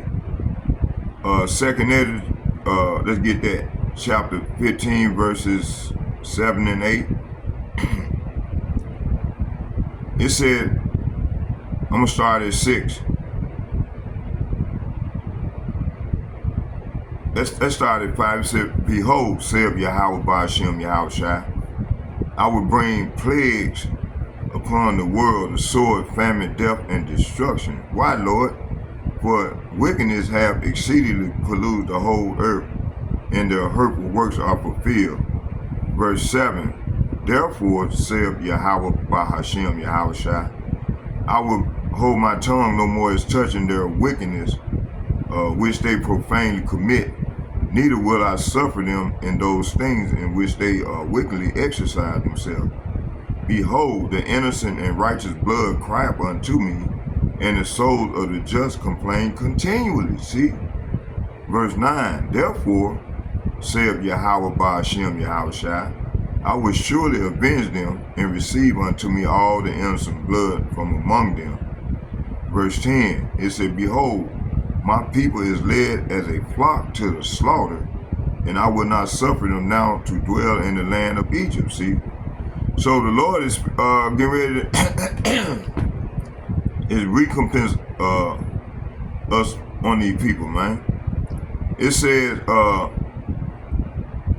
so, 2nd Ezra chapter 15 verses 7 through 10 is saying, Yahawah Bahasham Yahawashi will no longer tolerate this wickedness. The blood of the righteous and the enslaved and the innocent cries out like Abel's, Abel's blood, and then also the hopefully elect men, women, and children crying out right now. How long, Lord, we crying? Starting with the elder apostles and the bishop and the like-minded men on down,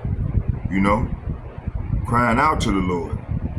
But the 2/3, man, they ain't doing it. They acting wicked as hell read about now.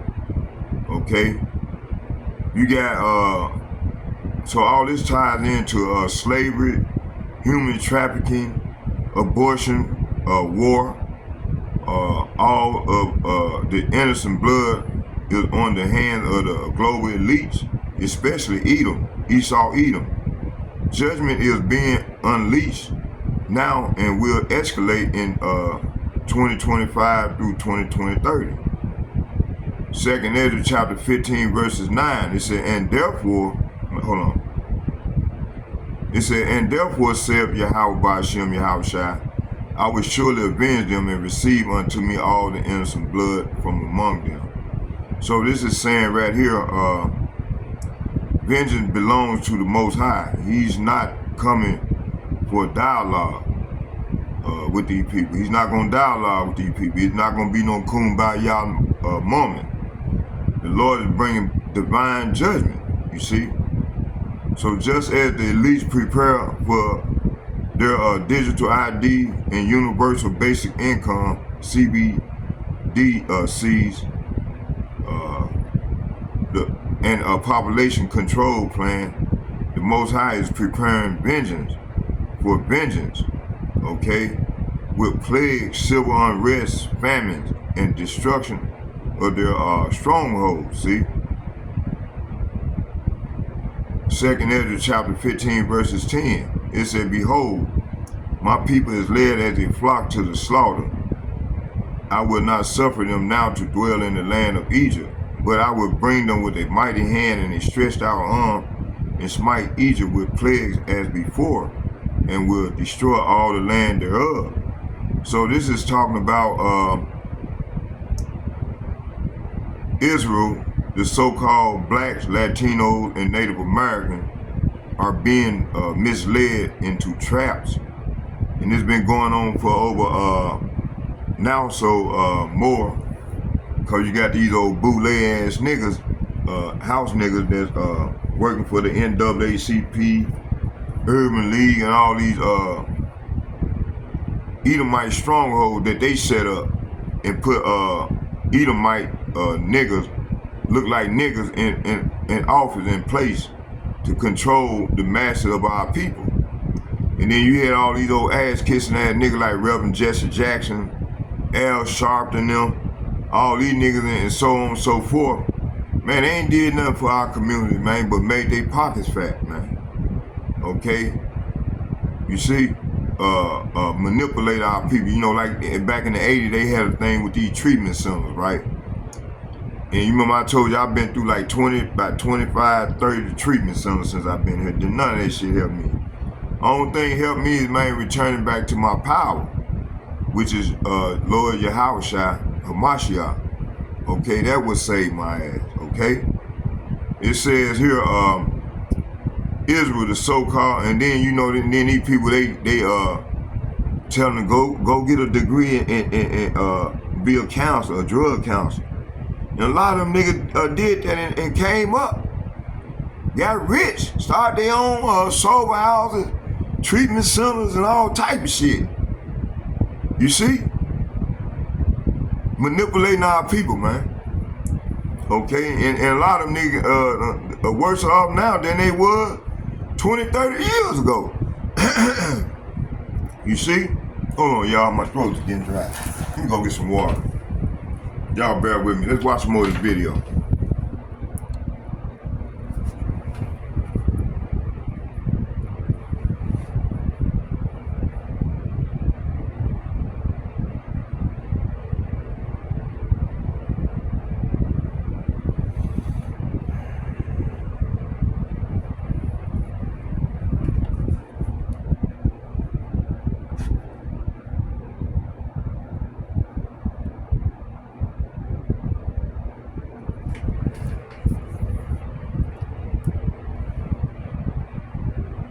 Law claims that service is voluntary, but in Ukraine that word means very little because men are routinely snatched off the street. We've shown you this and forced into uniform. Seniors are eligible. How can we be sure that they too won't be kidnapped? Right? Right. Exactly. That's the real question. And can you? Well, who would want to voluntarily go? I mean, just like we're now seeing in Israel, like Israeli IDF soldiers are not wanting to go into service. They're having real trouble with reservists actually wanting to be called up and actually serve in the IDF right now. These reservists and come to the front line like they're kind of done with it.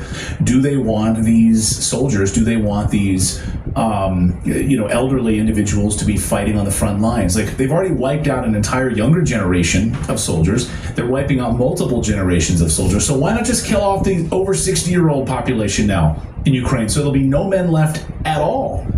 They've killed off all the young people, and those that were still alive managed to flee to other countries across Europe, and then they were called back, of course, and countries Well, it's worth noting that when the war began, Ukrainians were trapped. Men under 60 could not leave because they were, many of them, forced into conscription. So anyone who's 60 now couldn't leave, right? But most of them, a lot of them wanted to get the heck out of there. You would hope that there's very few 60 plus men left, but the war has only been in eastern Ukraine. So you have to wonder, if you live closer to the Polish border, you thought, well, maybe I'll just, wait it out. The war's not here. I'll be okay. You don't know now.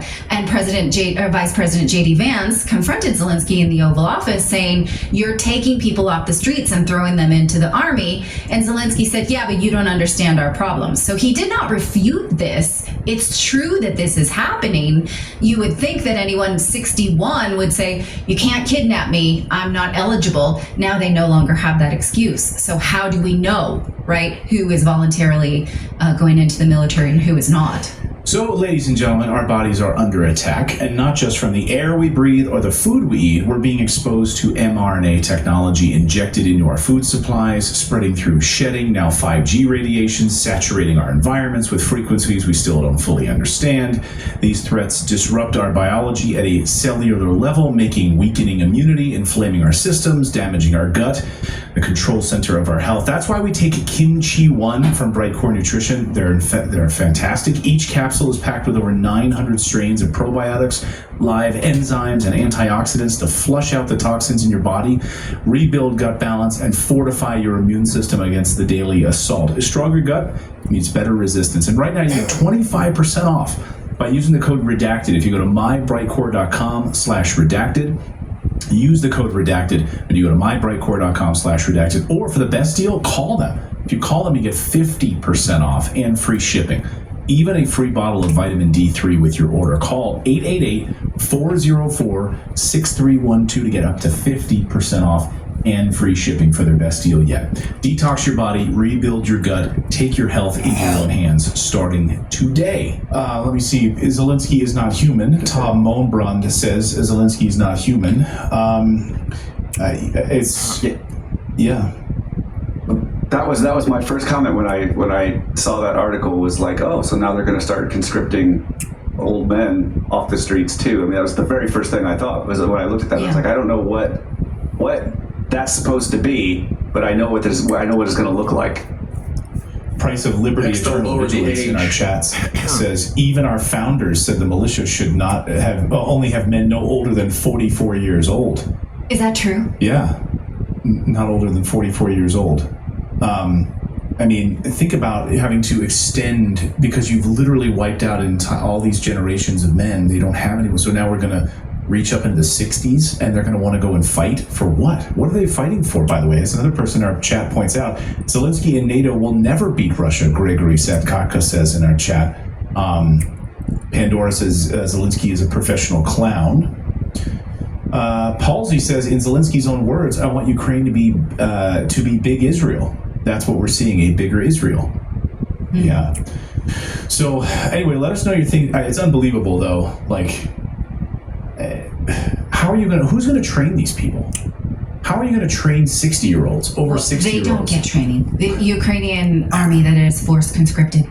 Man, listen, they ain't going to be able to touch the barrel. Man, listen, this is the Lord's movement, man. The Lord wants smoke. He's controlling all this. Ain't nothing you Edomites can do. Let's go back here. It said, 2nd Ezra chapter 15, verses 10. It said, behold, say what? Behold, my people is led as a flock to the slaughter. I will not suffer them now to dwell in the land of Egypt. Verse 11, but I will bring them with a mighty hand and a stretched out arm and smite Egypt with plagues as before, and will destroy the land thereof. See? So, hey, they got a death sentence on them. So what is the dude I'm talking about? Okay?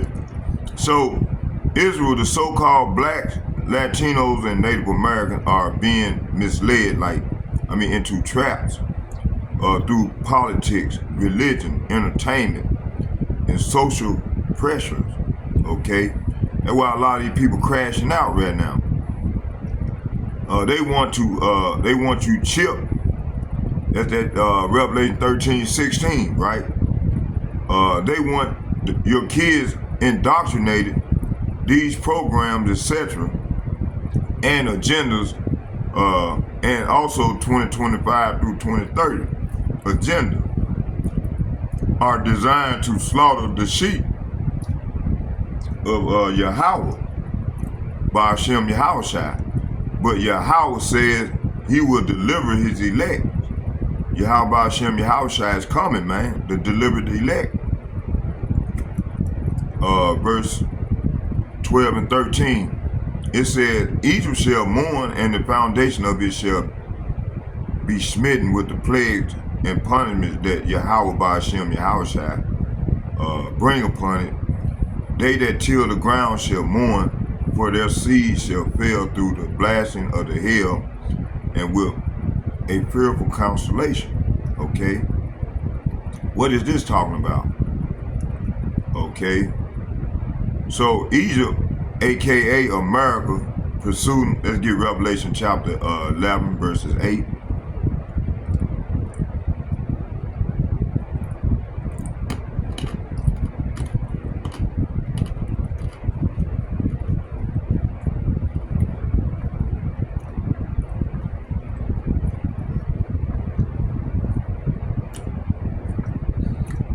Revelation chapter 11 verses, let's start at 7. He said, and when they shall have finished their testimony, the beast that ascended out of the bottomless pit shall make war against them. Hey, so this is what they preparing for right now. Shall overcome them and kill them. See, so some of us gonna die for this thing of ours. Verse 8. And their dead bodies, say what? And their dead bodies shall lie in the streets of the great city, talking about America. Haven't we not been dying in the streets for year after year? Okay. It said,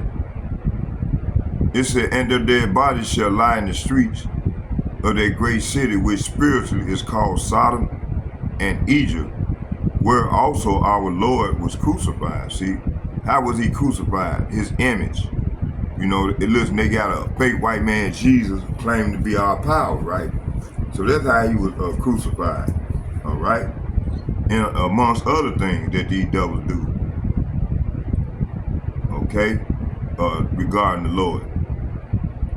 So Egypt, aka America, pursuing Revelation chapter 8, 11 verses 8, its economy, military, and society will break down.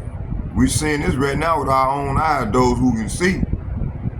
So all this aligns with the planned collapse of the U.S. dollar, hyperinflation, infrastructure, that big beautiful bill that Donald Trump just signed into office,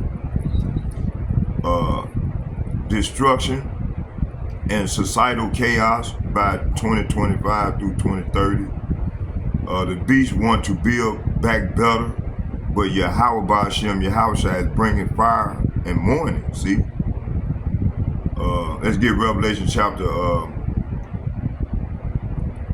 15 verse 14. It said, woe to them that, it said, woe to the world and them that dwell therein. Verse 15, for the sword and their destruction draw nigh, and one people shall stand up and fight against another, and swords in their hand. Verse 16, it said, for there shall be sedition among men, and invading one another, and they shall not regard their kings nor prince, in the course of their actions shall stand in their power. Verse 17, a man shall desire to go into the city, and shall not be able. Okay, so all this ties in to this global judgment, not just for America, but for all nations that offended Yahawah, pursuing Psalms 83.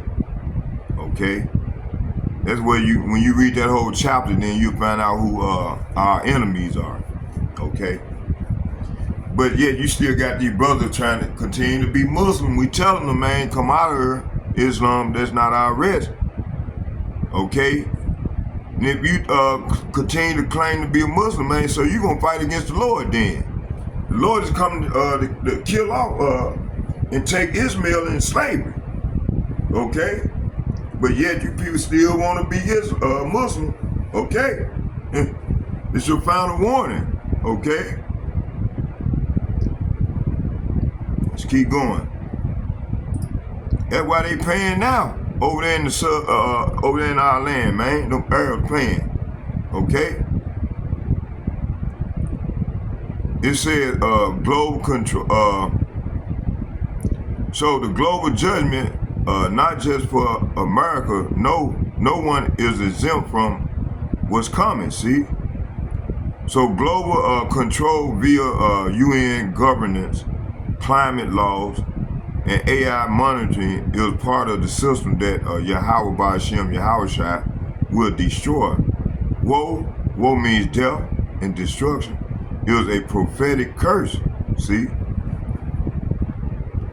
Verses 15 through 17, for the sword and their destruction draw nigh. What does this mean?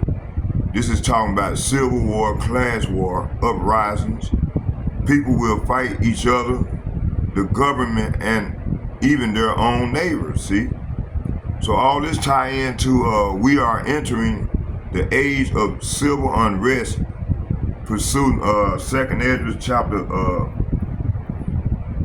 chapter 5 verses 1 through 13, and 2nd Ezra chapter 15 verses 15 through 18. Okay? It said, we are entering an age of civil unrest, digital lockdown, climate-based martial laws, and social collapse. Exactly what the elites want to usher in the New World Order. But prophecy shows this will result in bloodshed and chaos and not peace. Okay? Verse 18, it says, For because of their pride, the city shall be troubled, and the houses shall be destroyed, and men shall be afraid. See? So America and the world, it said, America and the world are drenched in pride, especially during Pride Month. But the Most High promised to destroy the proud cities, okay? And they are already collapsing economically and morally and socially, see? Verse 19, it says,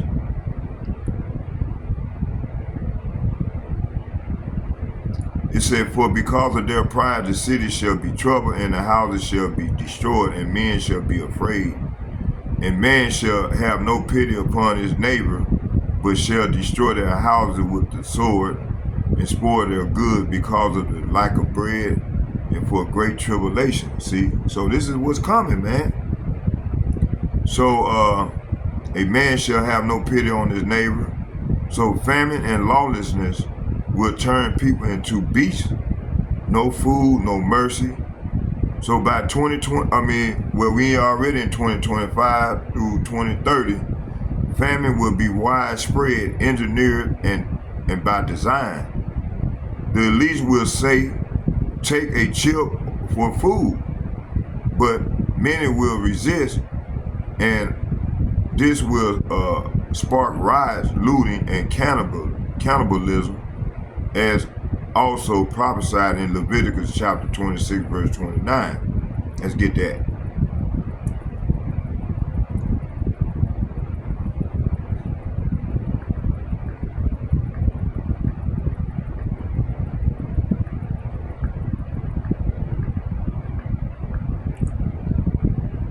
It says, let's start at 20. It said, then will I walk contrary unto you also in fury, and even I will chastise you 7 times for your sins. See? So the Lord is saying, hey, he finna get Esau double. And see, we already done paid 7 times for our sin, okay? We just coming out of it. We just about out of our punishment. Okay? Verse 28 said, then will I give full vent to my hostility, and I myself will punish you 7 times over for your sins. Talking about you Israelites, you Negroes, you Latinos, and you Native Americans, along with you Specklebird. Okay?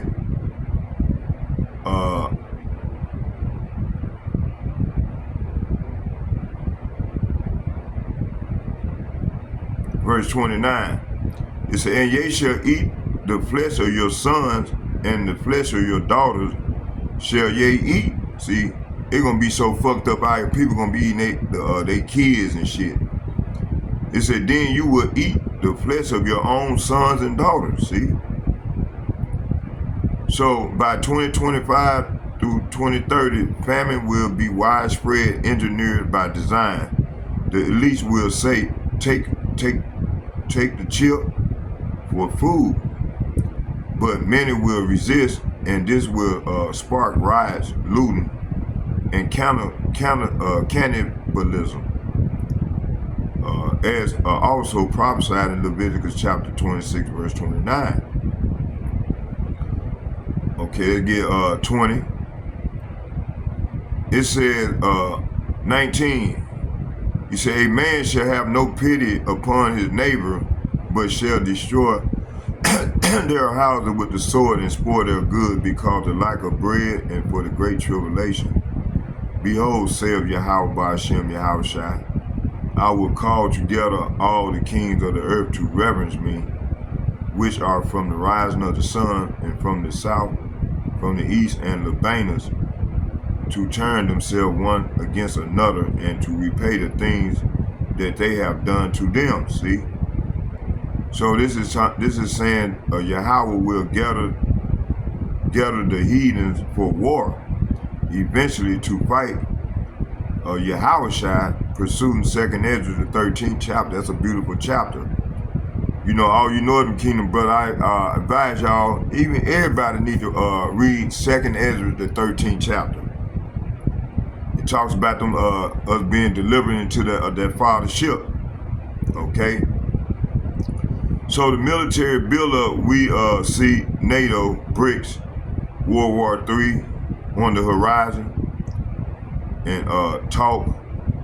It was Yahawah chess game. See, Yahawah playing chess while they playing checkers. The elites think they're running things, but they are being drawn into a trap for the great judgment. See, it said let's get 23 through 25. Let's start at 21. It said, like as they do yet this day unto my chosen, so will I do also, and recompense in their bosom. Thus saith Yahawah Bahasham, Yahawashi power. Verse 22, my right hand shall not spare the sinners, and my sword shall not cease over them that shed innocent blood upon the earth. Verse 23, it said, the fire is gone forth from his wrath and has consumed the foundation of the earth, and the sinners like the straw that is kindled. Verse 24, it said, woe, woe means death and destruction to them that sin, see, and keep not my commandment, saith the Lord, saith Yahawah Bahasham, Yahawashi. So that's G 430, who y'all ignorant call Jesus Christ. Verse 25, I will not spare them. Say what? I will not spare them. Say what? I will not spare them. Go your way, ye children, from the power. The Lord said, get away from me. And defile not my sanctuary, see? So what does all this mean from 20 to 25? 23 to 25. So the Lord said, I will not spare them, see? The Lord said, go your way, ye children, from the power, and defile not my sanctuary. So this is saying the Most High is calling his chosen to separate. So the Lord, ain't no excuse now. The Lord telling y'all to separate from these people right now. But yet our people ain't trying to do that. They ain't hearing a word we saying. So they is going to have to learn the hard way. Okay, that's death by pain. It said the Most High is calling his people, his chosen people, to separate from the beast system. Don't defile yourself with idols, politics, science, worship, religious worship, or AI, anything that they are involved in right now from the left-hand side, from the left-hand priesthood, or wickedness, see? So all this tie into, this is a direct call to the Israelites in 2025 through 2030. Do not take the chip. Do not bow down to this AI system. Do not submit to Esau's Edom solutions. Walk in the spirit or face the fire. See? Okay, the conclusion. It says the elites, Esau, Edom, Amalek, the head tribe, and their agents are planning digital ID, CBDCs, which Donald Trump already signed off on, AI governance, global famine, and control war, which is World War III, depopulation agenda, or population control. So we're going to, later on, the Lord build me up in the spirit, or whenever I come back and do a lesson inside, or I might, if the Lord will, I might do 25 and on down to 60, I think it's 63, later on today, okay? So, let's go back here. Let's go to 2nd Ezra, the 9th chapter.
Okay, let's start. Let's get 2nd Ezra chapter 9, verses 1. It said, he answered me then and said, measure thou the time diligently in itself, and when thou see a part of the signs past, which I have told thee before.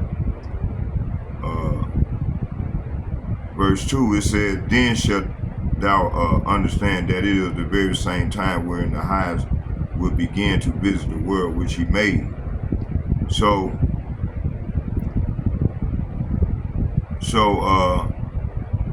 he answered me and said, so this is the angel Uriel speaking to the prophet Ezra. Ezra was inquiring about the end times, the signs of Yahawah's judgment, and the reward for the righteous. The Most High responded with the instruction through the angel. Measured out the time diligently in itself.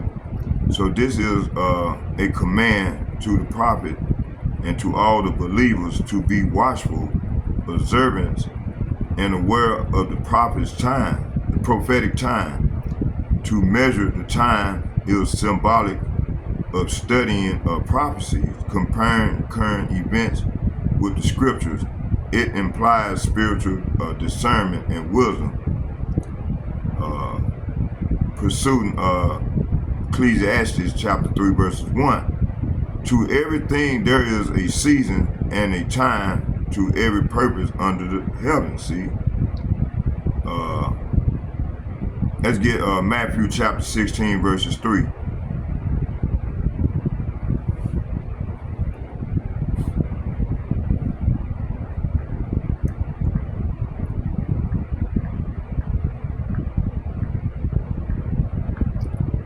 And it reads, it said, and in the morning it will be foul weather today, for the sky is red and lowering. O ye hypocrites, ye can discern the face of the sky, but can ye not discern the signs of the time? So the Lord was saying, hey, you people are foolish. Y'all cannot discern the time from the time. So the Lord is saying right here, red sky in the morning means foul weather all day. You know how to interpret the weather sign in the sky, but you don't know how to interpret the signs of the time, see? So this is how ignorant our people are, right? They don't even know how to interpret the signs of the time, okay? So just like you can measure seasons by the weather, we are to measure the last days by prophecy, see? It said, and when thou see a part of the sign pass, so Ezra is told that some signs will already have happened. The Most High have revealed certain signs to the end times earlier in the book and other scriptures, etc. Wars, famine, plagues, uprising, and moral decay. So these events are milestones, and we are instructed to recognize them as prophetic markers, see? Which I have told thee before, see?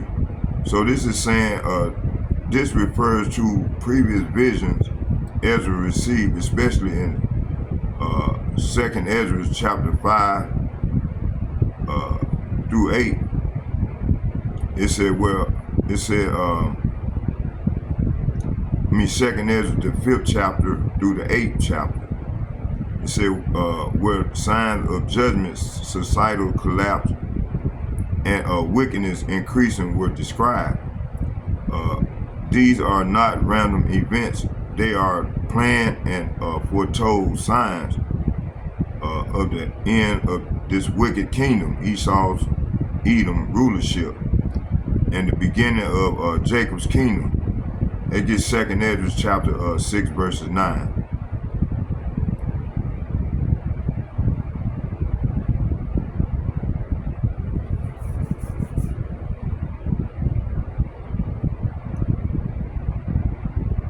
I'm gonna start at 8. It says, as he said unto me from Abraham unto Isaac, when Jacob and Esau were born of him, Jacob's hand held first the heel of Esau. So Jacob was holding Esau's hand pulling the devil down, symbolically speaking. Okay, for Esau, say what? For Esau is the end of the world, and Jacob is the beginning of it that follows. See, so it ain't gonna be like the Christian church. You wacky tacky Christian be teaching that they're gonna be the end of the world, gonna be the end of their world. Okay, but it's gonna be the beginning of our world follow. We're gonna rule, and those who are doing the work for the Lord, the hopefully elect, are gonna be the ones that gonna be delivered. The hopefully elect, and I'm hoping on one of them guys. I'm praying. You know, that's why I go out each and every day, and to the best of my ability to go out and do a lesson. Okay, to continue to be diligent in this thing. You know. So this verse is clear exhortation to the watchmen of Israel. We are not to be idle, but active in observing, teaching, and warning others based on the prophetic clock. The more signs we see fulfilled, the closer we are to the day of the Lord Yahawah. See? Let's get Habakkuk chapter 2, verses 3.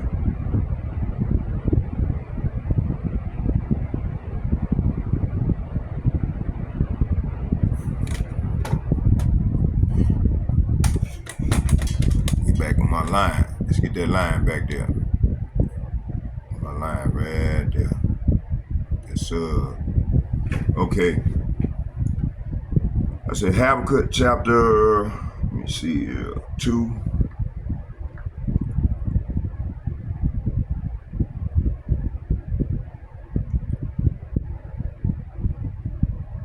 It said, for the vision is yet for an appointed time, but the end it shall speak and not lie, though it tarry, wait for it, because it will surely come. It will not tarry. So Habakkuk chapter 2 verses 3 saying, this vision is for a future time, which is now. It describes the end, and it will be fulfilled. If it seems slow in coming, wait patiently, for it will surely take place, and it will not be delayed. See? So this vision is not going to be delayed. These prophecies is not going to be delayed any longer. They are happening right before our very eyes, you see. Let's get Luke chapter 21.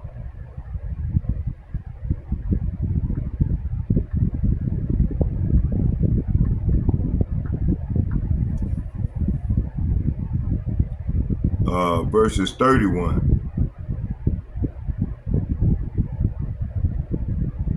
Let's start at 30. Actually, we're gonna start at 29.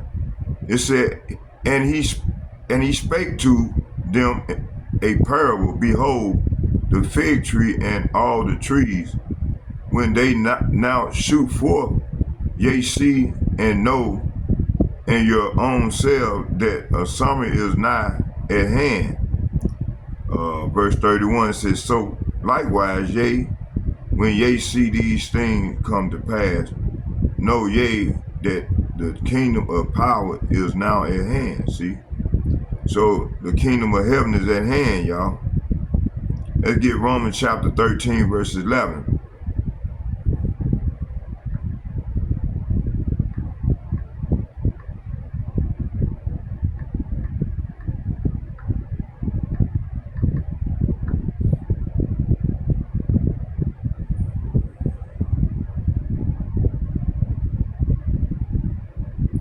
Let's start at 10, Romans chapter 13, verses 10. It said, love worketh no ill to his neighbor. So your neighbor is your fellow Israelite brother, not these other nations, okay? Your fellow Negro, Latino, Native American, that's your neighbor, okay? You know, we were taught that your neighbor could be anybody of the heathen nation or anybody. No, it's your fellow Israelite sister or brother, okay? It said, love worketh no ill. So love worketh no ill towards your neighbor, towards his neighbor, to match you Israelites. Okay, therefore love is the fulfillment of the law. See? So love doesn't no wrong to others of their own people. So love fulfills the requirement of power's law, see, of Bahasham, Yahawashi's law, who they ignorantly call Jesus Christ's law, okay? Verse 11, it said, and that knowing the time, that now it is high time to awake out of sleep, y'all. For now is our salvation nearer than when we believe, see? So this is all the more urgent for you to know how late it is.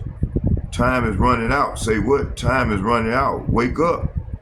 For our salvation is nearer now than when we first believed, see?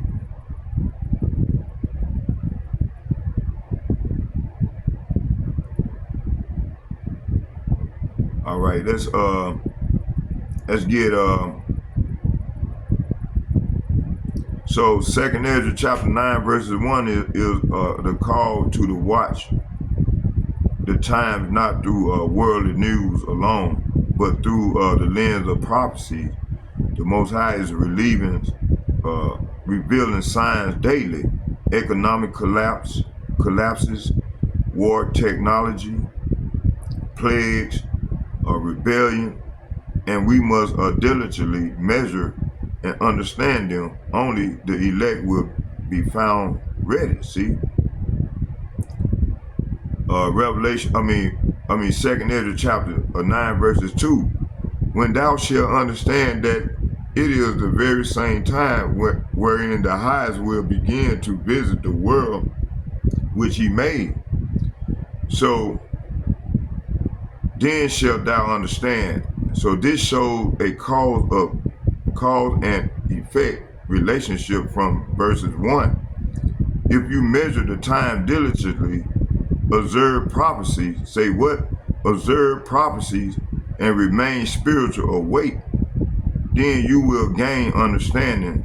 This is not for everyone, right? Only those that are watching and are spiritually discerning, see? Let's get Daniel chapter 12 verses 10. It said, Daniel chapter 12 verses 10, many shall be purified and made white and tried. Say what? And tried. But the wicked shall do wickedly. Are we not seeing this right now? See that dude hit that woman, that older woman, the woman old enough to be his mama. Okay? And none of the wicked shall understand. Say what? And none of the wicked shall understand. But the wise shall understand. See? So only the elect, the wise virgin, in the parable of Matthew 25, so y'all can read that chapter on your own, will perceive what's really happening, see? Ain't gonna be fooled by this devil plan, okay? So that is the very same time. It said this show that there is a specific prophetic moment or season when the Most High's judgment began to accelerate. It's not random. The time we're living in, when prophecy is rapidly unfolding, is that very same time where we're not just in any time, we're in the transition between Esau's kingdom and Jacob's everlasting kingdom, pursuing 2nd Ezra chapter 6 verses 9. I read that already. Let's get it again. For Esau is the end, 2nd Ezra chapter 6 verses 9. For Esau is the end of the world, and Jacob is the beginning of it that follows. See? So man, we are real close. So wherein the highest will begin to visit the world which he made. So this is powerful. The Most High is beginning to visit his creation. Not to bring peace. Say what? Not to bring peace, but a judgment, correction, and recompense. So that's why I said the Lord is bringing that smoke. There ain't gonna be no peace, man. Okay? And anybody that talking about it's gonna be peace, they a fucking false prophet. All right.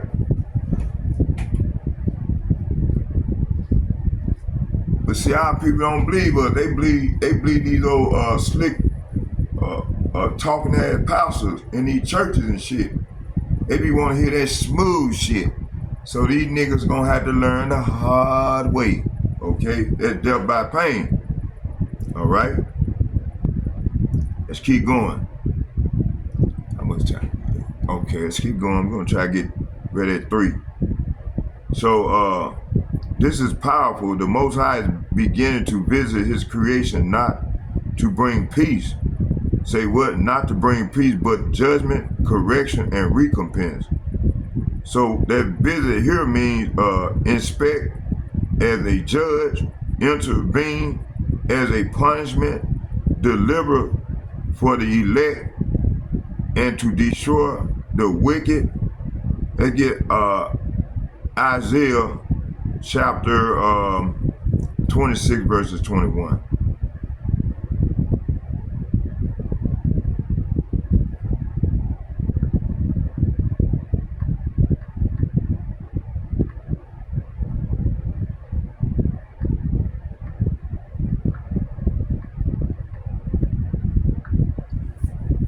And it reads, it said, for behold, Yahawah, Bahasham, Yahawashi come up.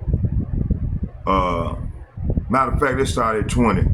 It said, come my people, say what? Come my people, enter down into thy chambers. See, the Lord gonna tell us, he gonna beam us up into the chariot. And shut thy doors about thee and hide thyself as it were for a little moment until the indignation be overpassed. So the Lord said, go home, my people, and lock your doors. Say what? Lock your doors. Say what? Lock your doors and hide yourself for a little while until the Lord's anger have passed. See, this is metaphorically speaking. Hey, hopefully they're gonna get beam me up, Scotty. Those men, starting with the elder apostles and bishops and like-minded men that's out here prophesying. Not sitting back, man, sitting on their talent, you know. Hey, man, the men of the Lord getting it in, starting with the elder apostles and the bishops and like-minded men, on down to myself. Man, I haven't been asleep. I've been up since yesterday morning, okay? And, hey, man, if the spirit on me, I ain't going to sleep. I might even get ready to go out to the highways in a minute. Continue with this work. Continue to push it. Okay. Verse 21, it said, for behold, Yahawah come up out of his place to punish the inhabitants of the earth for their iniquity, and the earth also shall disclose her blood and shall no more cover her slain. See? So the Lord is saying, look, Yahawah Bahasham Yahawashi is coming from heaven to punish the people of the earth for their sins. And the earth will no longer hide those who have been killed. They will be brought out from all to see. See? Let's get Zephaniah chapter 1 verses 12.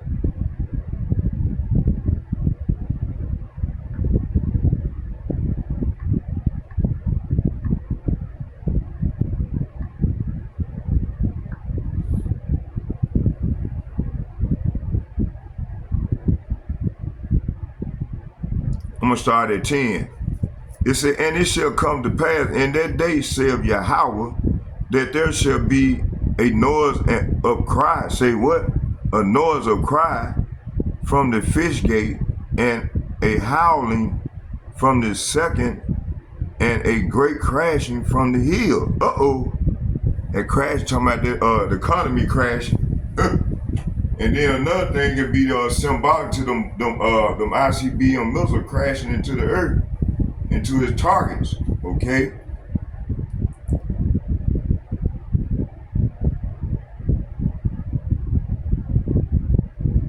It said, on that day, says Yahawah Bahasham Yahawashi, a cry of alarm will come from the fish gate and echo throughout the the new quarters of the city, and a great crash will sound from the hills. See, so that sounds like some ICBM missiles that gonna be touching down, you know, on the earth. Verse 11, it said, "How? Say what? How, ye inhabitants of Maktash, for all the merchant people are cut down, all that bear the silver and silver are cut off." So verse 11 is saying, "Wail in sorrow, all you who live in the market area, for all the merchants," say what? For all the merchants, that Wall Street merchants and the traders will be destroyed. See? Verse 12, here go the point right here. "And it shall come to pass at that time that I will search Jerusalem, and will search Jerusalem with candles, and punish the men that are settled on their leads." It's talking about the men, these brothers out here that know this Bible, that refuse to get out here and prophesy. Okay? Let me read it again for y'all. It said, "And it shall come to pass." Say what? And it says Zephaniah chapter 1 verses 12. It said, "And it shall come to pass." Say what? "And it shall come to pass it said, "And it shall come to pass at that time that I will search Jerusalem." Jerusalem is a people first before a city or a state. And the bulk of the tribes are here in America. And 2/3 of our people are settled on their leads, okay? Settled on their leads that say in their heart that Yahawah will not do good, neither will he do evil, see? So the Lord is saying right here in verse 12, "I will search with lanterns," talking about with a lamp, "Jerusalem darkest corners, to punish those who sit complacent, complacent in their sins. They think the Lord will do nothing to them, either good or bad." See? And look at that word complacent.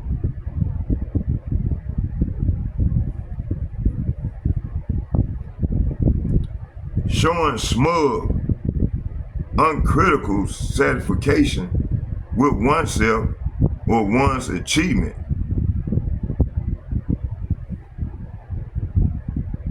So we can't afford to be complacent about being secured here in Babylon. Okay?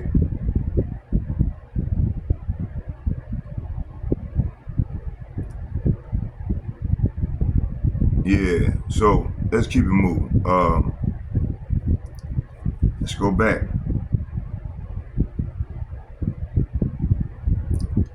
Let me see here. Yeah, so did I get Isaiah 26:21? I think I missed Isaiah 26:21.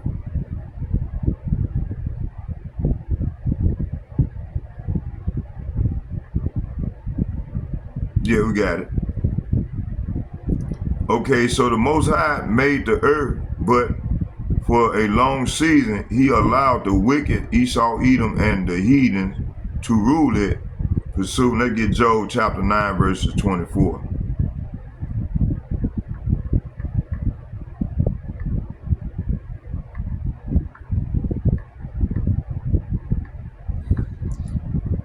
And it read, "The earth," say what? "The earth is given into the hand of the wicked. He covered the faces of the judges thereof. If not, and where and who is he?" See?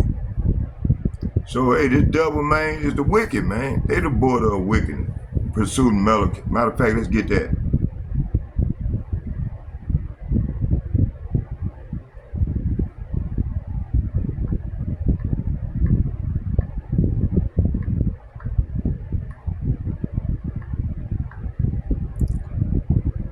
Let's start at 3. It said, "I hated Esau." Say what? "I hated Esau and laid his mountains and his heritage waste. For the dragon," this is what's coming, in the wilderness. This is what's coming. You know who them dragons gonna be? Watch this. Let's go to 2nd Esdras. Watch this. Let's go back. Man, the Lord is cold, and the Lord is playing chess while these devils playing checkers.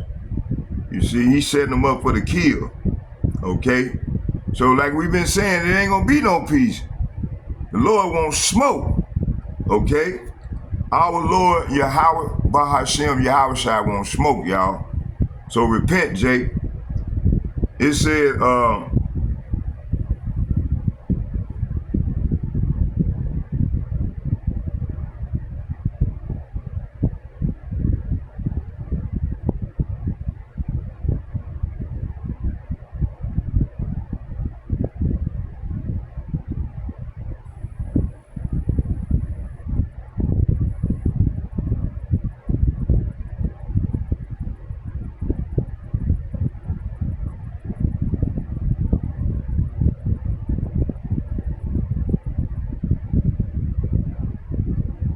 here we go. 2nd Esdras chapter 15 verses 27. It said, for now are the plagues come upon the whole earth, and ye shall remain in them. For Yahawah, Bahasham, Yahawashi, shall not deliver you, because ye have sinned against him. So talking about these 2/3 Jakes, consist of the Negroes, Latinos, and Native Americans. Where the nation of dragons, say what? A nation of dragons, see? The Lord said he preserved them for the dragons, okay?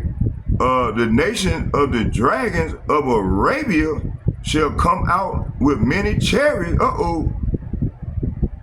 Them chariots could represent military vehicles or military equipment. Right here, them chariots gonna be them missiles, them ICBM missiles. And a multitude of them shall be carried as the wind, upon the earth, that all which which hear them may fear and tremble, see? So, also, the Carmanians raging in wrath shall go forth as the wild boars of the woods, and with great power, and shall come and join battle with them, and shall waste the portion of the land of Assyria.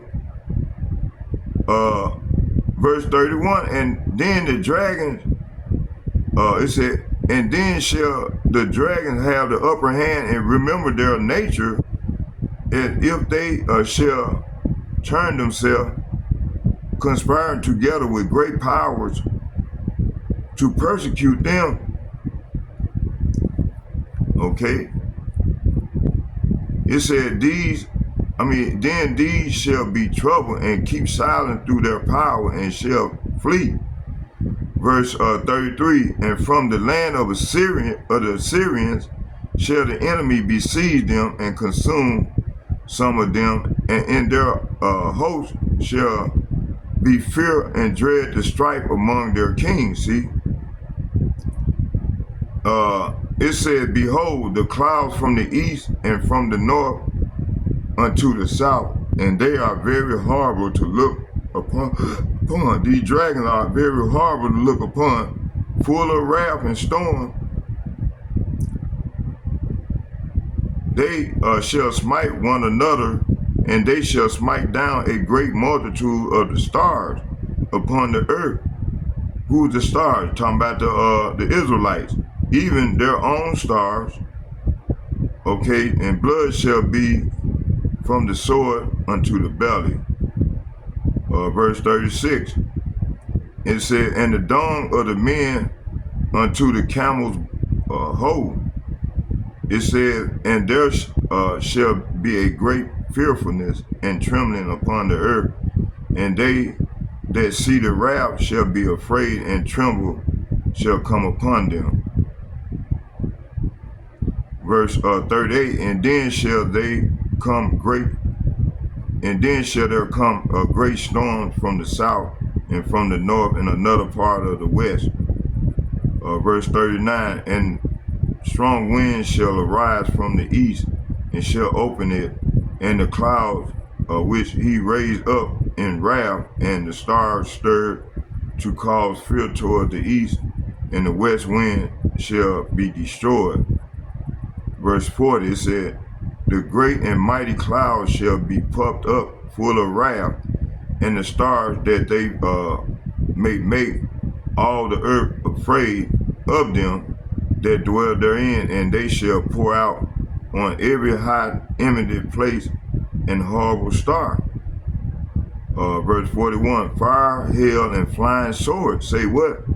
Fire, hail, and flying swords, and many waters, that all fields may be full, and all rivers with abundance of great water. So that that water, it said in verse 42, and they shall break down the cities and walls and mountains and hills and trees and wood and grass of the meadows and their corn. And they shall go steadfastly unto Babylon and make her afraid. And they shall come to her and besiege her. The stars with all wrath shall they pour out upon her. And they shall, it said, then shall the dust and smoke go up unto the heaven, and all they that be about her shall bewail her. And they that remain under her shall do service unto them that put her in fear. It said, and thou, Asia, thou art partaker of her hope, of Babylon art the glory of her person. Verse 47, woe unto thee, thou wretched, because thou hast made thyself like unto her, and decked thou daughters in whoredom, and that they might please the glory of thy lovers, which have always desired to commit whoredom with thee. And thou hast followed her that is hated in all her ways and invention. Therefore, saith Yahawah, Bahasham, Yahawashi. Verse 49, I will send plagues upon thee, widowhood, poverty, famine, sword, and pestilence, to waste thy houses with the destruction and death. Verse 50, it said, and the glory of thy power shall be dried up as a flower, and the heat shall rise that is sent over thee. See, so this is what's coming, man. Okay, to Babylon the Great. So the Most High made the earth, but the long season he hollowed the wicked Esau, Edom, and the heathen to rule it, pursuing Job 9:24. Now he is beginning to reclaim what is his. The visitation is both a terror to the wicked and a sign of hope to the righteous. So this visitation includes world turmoil, civil wars, plagues, famine, the exposing of the secret agendas, the awakening of the elect, pursuing Ezekiel 37. So I encourage y'all to read the whole chapter of Ezekiel 37. And the downfall of Babylon, aka America, and eventually Yahawashi returns with power and judgment, pursuing 2nd Ezra 13. And let's get a few more chapters. I mean, a few more scriptures. Let's go to Revelation 19 real quick.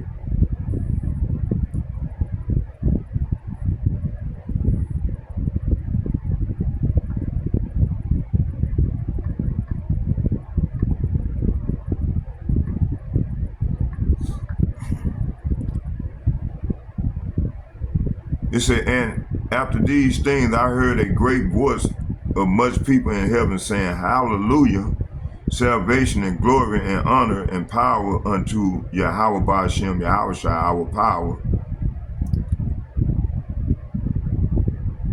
Verse 6, it said, and I heard as it were the voice of a great multitude, and as the voice of many waters, and as the voice of the mighty thundering, saying, Hallelujah, hallelujah, for Yahawah Bahasham Yahawashi, power, omnipotent, reigneth.